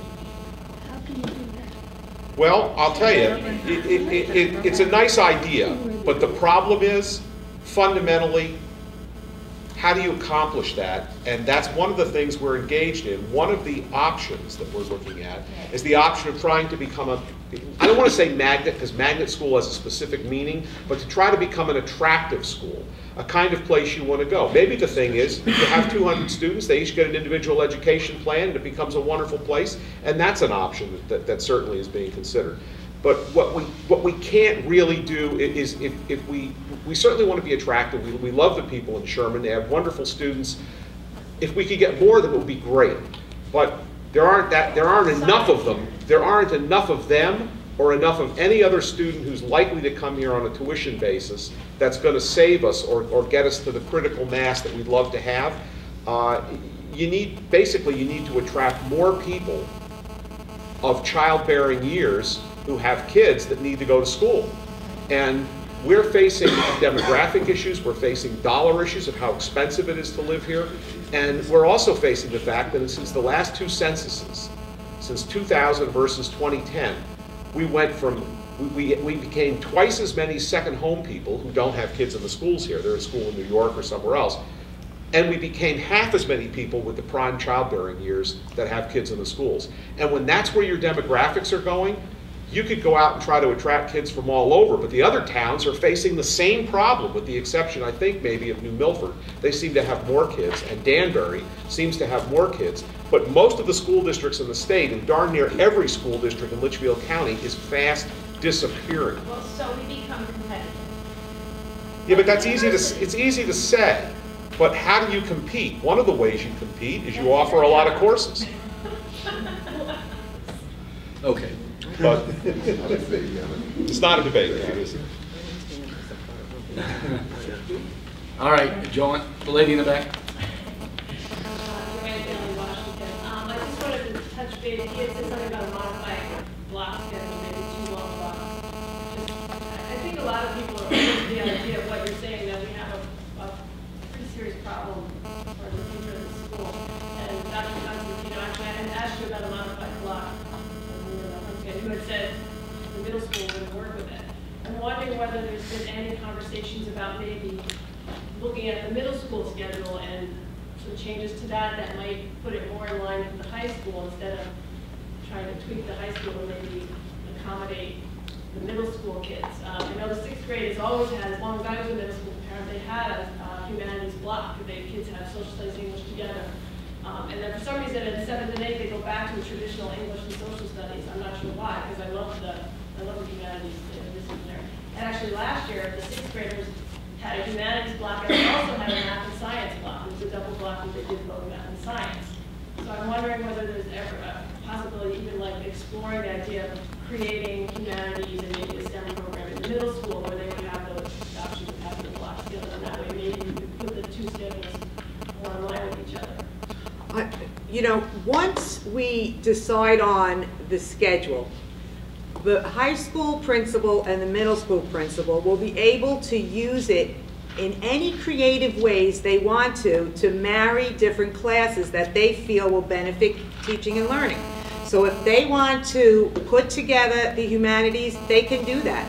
If they'd like to put math and science together, they can do that. But if they don't want to, they also don't have to do that. As I said, I'm not trying to micromanage the schools. I want the principals to be in charge of their buildings and do what's best for kids. I'm trying to do what's best from a balcony view for the district so that we can move forward in an efficient and effective way, but allowing people to be flexible and creative. That's what I'm trying to do. You know, it's not, you know, I'm not trying to get rid of the humanities or get rid of STEM programs. I'm not going to tell you that everything is perfect in any way, whether it was a block schedule, a traditional schedule. What I tried to do with the help of the administrative team was to take the issues at the middle school and the high school and deal with their non-negotiables and put something together that would work for everybody. If you have a chance, and you don't have it now, if you read the Connecticut redesign, it talks about 612. It talks about language arts being 612, a continuum, okay, of learning, a continuum of curriculum. We don't have that now, okay? We don't have good communication between the schools. Why? We're not on the same schedule, okay? The middle school teachers meet every day or every other day. The high school teachers don't meet. You know what I'm saying? We don't have that. So I'm trying to put in place some systems so that we can move forward. That's where I'm coming from. Thank you. Kate McConaughey from Sherman. I think we have a lot of opportunities to make this a more attractive school. One of them is, of course, being more attractive to tuition students, and you haven't done, with all due respect, the best job of attracting more students from Sherman. I spoke to this matter at the last meeting. I offered my help, and every time effectively there's a flinch, you lose more interest, because Sherman students have to know that you're going to be here for them, not just their freshman year, their sophomore year. They're not going to make the investment to come to Chicago if you're not going to be consistent. The block schedule is the best thing since clumping cat litter, if I make my own euphemism. These kids come out with a 5th year of high school under their belt. They get into, in my opinion, better schools. My daughter, I love her dearly. I think she's wonderful, but she got into a better school than I thought even she was capable of. And I think that that has a lot to do with the block schedule and the education. I'm sorry you don't get to communicate with other schools as conveniently as you like, but I honestly feel that that's less important than the education that the kids are going to receive when they come through this school. It's one of the reasons that you're attractive to tuition kids, and you're not going to, Sherman isn't the only unique school that would send their students here on a tuition basis. Really, you are missing some great opportunities to have more of students come to Chicago. You have not capitalized on this opportunity, and this is not the only district that's going to be facing the challenges of shrinking students. So let this be the smallest and the best school, and have this be the one that draws more students in, even if it is on a tuition basis, while childbearing people are not coming as you would like. Sorry, that's the new reality. But while you have what you have, there are students that will come. But you're not doing the best job. I'm not blaming you. Collectively, there is so much more opportunity here. But when you damage what you have that makes you special, goodbye. I just want to make a point about Sherman and the students. I'm happy to go to board meetings. I will contact their board chairperson to do a presentation. I'm happy to go to meetings every once in a while. I have no problem doing that. I also plan on doing an all-out blitz once we get through this tumultuous situation, and absolutely make some videos, go to Sherman, go to our 8th graders. We lose a lot of our 8th graders also who don't know how special our school is for many reasons. So we're going to do that. That's going to happen. And to me, we're all Chapag kids. Okay, I met many of the Sherman kids when they came in. I was here with them the first day. They were lovely girls. I've seen them a couple of times. How's it going? They seem happy. But once they're here, to me, and I know to Kim, they're all our kids. So there is, I just want you to know that we do treat them like our own. A follow-up to that. It may not start at that board. I think it starts here in a grassroots issue. Sorry, not an issue, grassroots effort with how you reach out to Sherman students. The board at Sherman, I was on the board. No, I understand. I understand. It's the flavor of the year. They may not be interested in sending students to Chicago based on what other tuition rates they're offered from other schools. You've got to capture the hearts and minds of the families. And that's what I'm trying to do by adding all of these opportunities and options for kids. That's what I'm trying to do, okay? That is at the essence of this for me.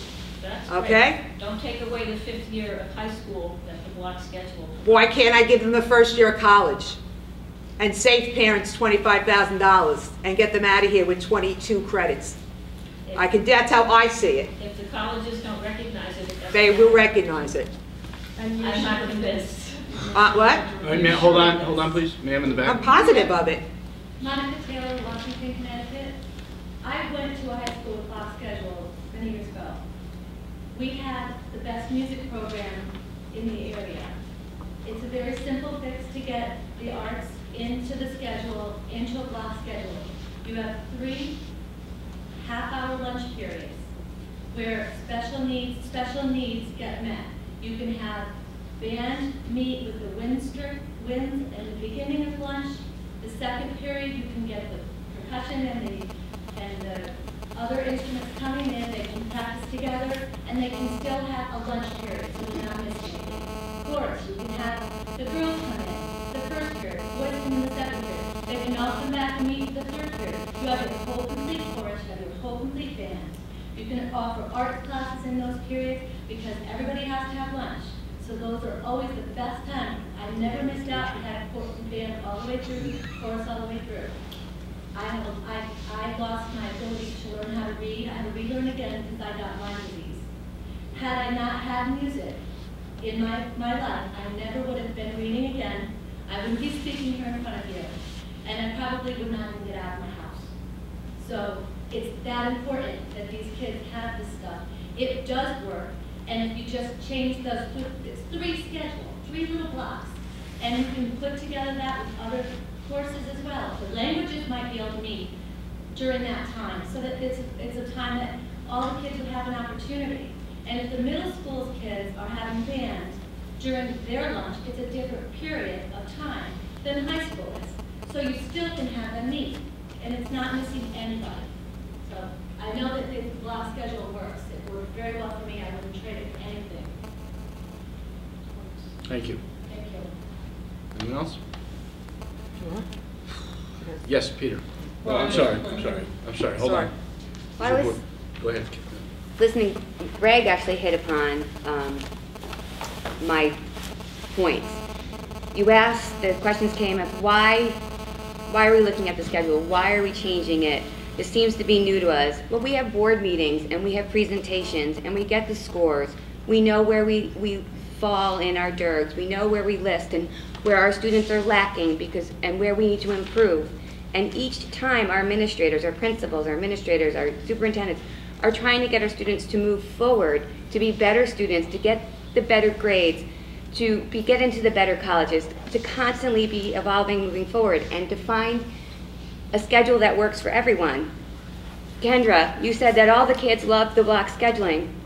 There are aspects of it, my daughter's in with you, that she does love. She loves that they're together. She does not love that she is not going to have French next semester because it's not available because the block scheduling is very limited.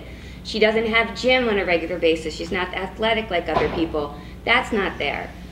We have, she can't, music. You have to choose between chorus or band, or all those things aren't out there, so you decide what you want to do and what you focus on. You're very limited. So it does affect every student in different ways, and we're not all jocks, and we're not all theater people. Some of us like to be able to do technology things. Some of us like to be artists. This block scheduling that it is doesn't give every student that opportunity.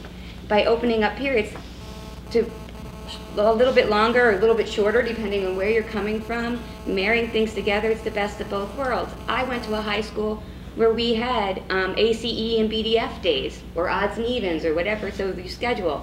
We also had schedules where there were 1, 2, and 3 days. They were numbered, so you didn't know depending what the schedule was, so we could hit everything. Some of our periods were longer, some of them were shorter, but everything got done. And it was a great school. It was a college prep school. And I went on to college based on that stuff. But there are a lot of things that are out there. But our decisions that our administrators make moving forward are to help every student. They see the tests. They see the, I'm drawing a blank, like the CAP scores. They see what needs to be done. We have curriculum coordinators in place. They talk, they communicate, they move forward. These decisions aren't being made blindly. They're not being made half-heartedly. They're being made for the best of all of our students to meet all of our needs. And we have to look at it, that bigger picture of what we're really getting and gaining. And I think Dr. Constantino is being very honest with us and saying that things need to be changed and we can marry what works, what doesn't work. She's open to this. But there are things that we're losing. We're losing our music. We're losing our arts.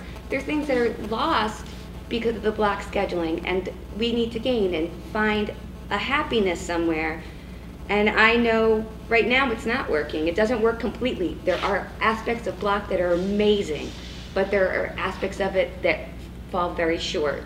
And if we can marry things together, because that's what we keep saying, Kim's very good at marrying, and I've been married 22 years, so I believe in marrying, that we can move forward. But we have to be open. We have to try and see the whole big picture and not just a little narrow-minded. We can't put blinders on. We have to see the whole big picture. And her being in a balcony looking down and seeing everything is a better view than most of us get on a daily basis, because we all go into our own little worlds, and I'm as guilty of it as anyone here. But we have to see the bigger picture in every student, not just one, every student. Okay, thank you. Anyone else? Yes. Go ahead. I like to look at the big picture too. I also like to be creative. But when my daughter comes home to me and says, I can't take this class because there aren't enough kids, that concerns me. So it's not block scheduling that is the problem. I see the problem as the number of students. Thank you. Yes. Just a final comment. After the board meeting, maybe profitable if you ask the ladies from Sherman why we lost 41 Sherman students. I asked that at every budget hearing. We, I was on the board when we implemented tuition again to get students in to fill classes to offer more curriculum. We're now losing Sherman students, yet nobody seems to know why. Now we have 3 women from Sherman. Maybe they can fill you in. What are the other parents leaving us for? Why are they leaving us? What are we missing or lacking? Is it the trip, the transportation? Is it the curriculum? What is it that 41, besides graduation, 41 Sherman students? And yet they're going to think was $400,000 this year in income, which you know is profitable for the board, and even though it goes through the town. So this would be a good opportunity, not during the meeting, but after. Well, I mean, we may not be at our historic highs as far as the number of Sheridan students, but Bob reported tonight that we had an increase of 3, I believe it was. Four. I'd be All right. happy to get your names and numbers, Sherman moms, and maybe we can, have coffee somewhere and talk about it. Tonight, I can't do it. But if you would give her name and address, that would, your names and Yeah, address. right to my secretary right there, Debbie, the Okay. Sherman moms. Is there anything else? Yes, ma'am. Just very quickly, State your name and where you're from, ma'am. Jean Steers from Roxbury. I know that Mr. Horrigan took 4 years to really study block scheduling before he implemented it. He didn't do it overnight. And I'm just asking if you could maybe take a little more time before you change it into something different. And in part, to survey the alumni who've been through and to see where they've been and how it's affected them in their life. Because what I've heard often is that it's been beneficial to them because it more mimics a college schedule. So when they go into college, it's a no-brainer for them. Where other students coming from other schools, they have a much bigger adjustment. So I'm asking if you could please put an alumni button on your survey, and also if we could somehow get that out to get more feedback from the alumni, because I think that'll give us a better, from the top to see, what has really happened. There are a couple of alumni have called me, and I'm going to call them this week. I've spoken to some parents of kids who, the kids who are in Chippewa only know the block schedule. Excuse me, they don't though, because they came through the middle school, and absolutely. My son has said to me, he said it the other day, I remember nothing from middle school, but I remember so much from high school because of the depth. Well, as I said, in high school, because he's been allowed the time to sit and have a conversation, and they're not always rushing off. And the other thing is, if you think about your day and multi-managing 6 projects on your desk versus 4, you can pay much more attention to your 4 projects than you can if you're trying to manage 6 projects. And I think they find that that's helpful for them. But if they do want to take 6, even in the block, they still can. And I think one of the things Mr. Horrigan had said when he talked to us when my son was a freshman was that our students actually can take many more credits than most students coming out. So they actually can fit more into their schedule than if you go to a regular schedule where they're meeting, instead of doing a whole course in 1 semester, they actually have 2 semesters. So they can take 8 courses versus your 7 that you're recommending over a full year. And they can even fit in more. They can fit, I did the math, I think up to maybe 12 courses in that schedule. And I'm not saying the block is perfect. I think it can be tweaked, but I would just hate to see it go away and go to a But more of a traditional. The positive aspects of the block, which I believe is the marrying of classes so that you have extended periods of time for depth of instruction, is going to stay. Okay? That is not going anywhere. There is going to be humanities. It's going to be 2 blocks at the high schools. Kim and I have already discussed that. There's going to be the Digital Academy of Arts and Sciences. That's going to be 2 blocks. That's already been decided. So all of those good things are going to stay. Okay? I have to do what's right for the children of this district. I understand that. And I'll say it again, and I don't want to harp on this. We are falling short on state mandates that need to be put in place yesterday. Okay? And as a new superintendent, I am not going to be the person who's going to be in charge not following rules and regulations that I'm supposed to do. I'm just not going to do it. Okay? So the current schedule does not work. It doesn't work for SRBI. It doesn't work for some of our special education kids. It doesn't work for, what's the other one? Oh, for time for teachers to meet. It just doesn't. Okay? The high school people, the middle school people need more time. We have to be in a 6-12 system. We have got to be in a 6-12 system. And this is the way to do it. And it's going to be fine. It is going to be fine. And I wish Mr. Kelly was still here, because when I said that I'm not stubborn or arrogant, what I meant was that if I thought I was wrong, if I listened to people and said, oh my gosh, I'm wrong, I would say to you, I've changed my mind. I'm wrong. I don't feel that way. I've reflected on it. I've done readings on it. I can give you studies that show, yes, the block is better and a more traditional is better, but it's wrong. Mike is correct. The thing that matters most is the teacher in front of your kids. If you have a great teacher, they can teach for 2 hours, not a problem. Or they can teach for an hour today and an hour tomorrow, not a problem. Okay? It's a great teacher. That's what matters. And that's, what I'm working on. They're not going to stay. You know what? The students are going to leave that are already Listen, here. it is, I hope they all stay. I treasure teachers. My family's teachers, my friends are teachers. Everyone has a choice to make in life. I can't make people stay. I can't do that. You need to but make it inviting for them to stay. I'm trying to do that. Their voices matter. People's voices do matter. You come and you bulldoze through this. There's been no community conversation. It's a fait accompli. It's right there. All of a sudden, we all are startled by this. And now you're saying you're voting on it in 2 weeks. And you're having this meeting on the eve of a presidential election when most people can't even be here after we've had, because people are on phones and people are involved in other things. It seems to me that you are not making this open to the community that you say you want to be here representing.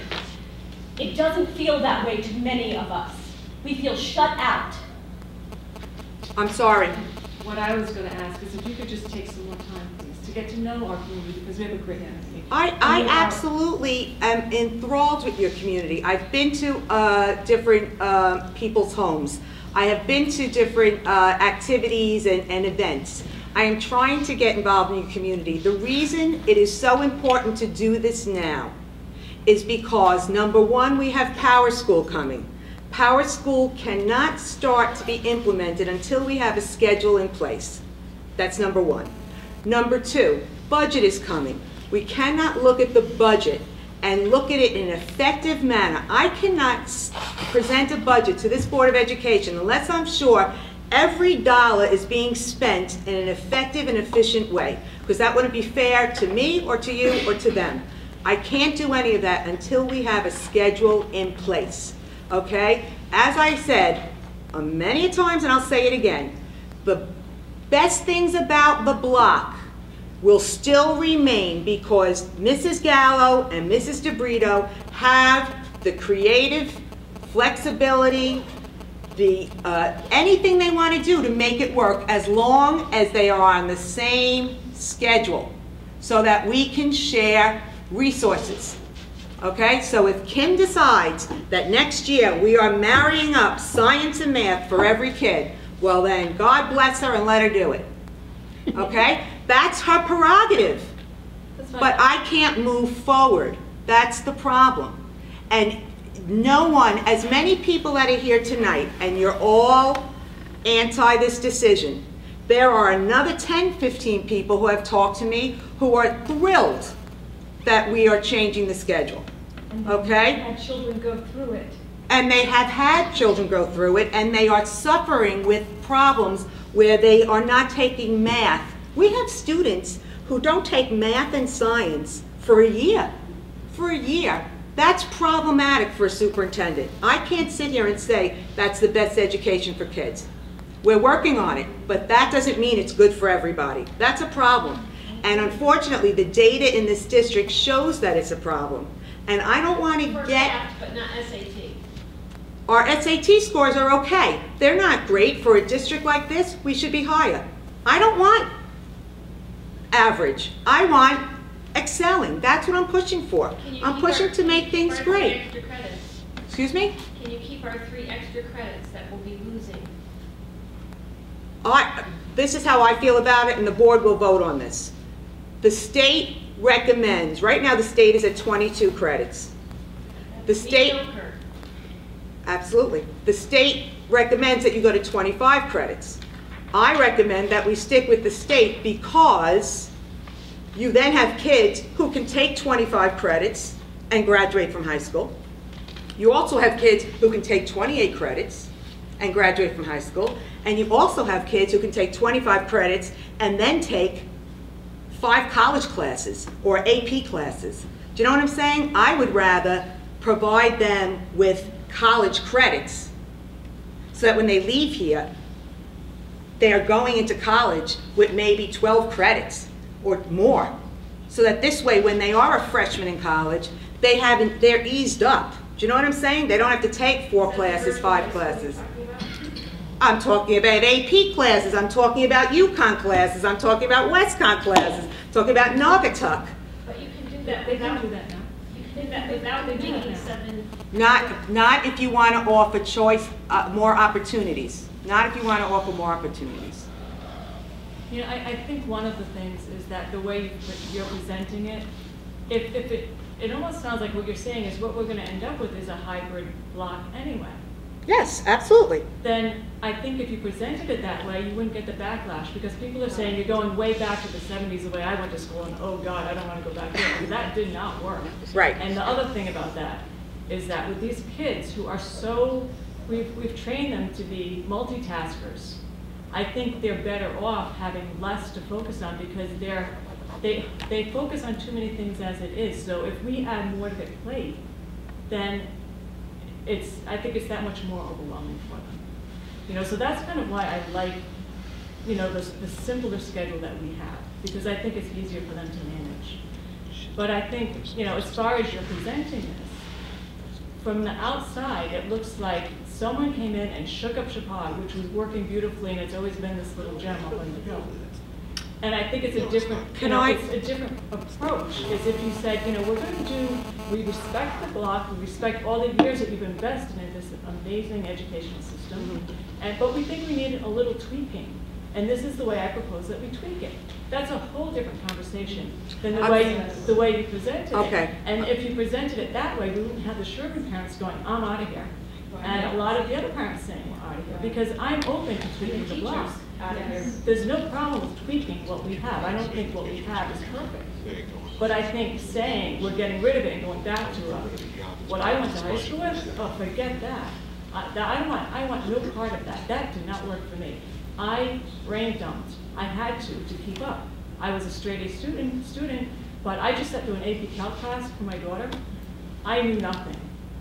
Now, you know, 30 years later, I shouldn't have really retained that much, but I should have been able to retain like some of it, and it frustrated me that I felt like my high school years were kind of a waste because I got in the habit of having a brain dump.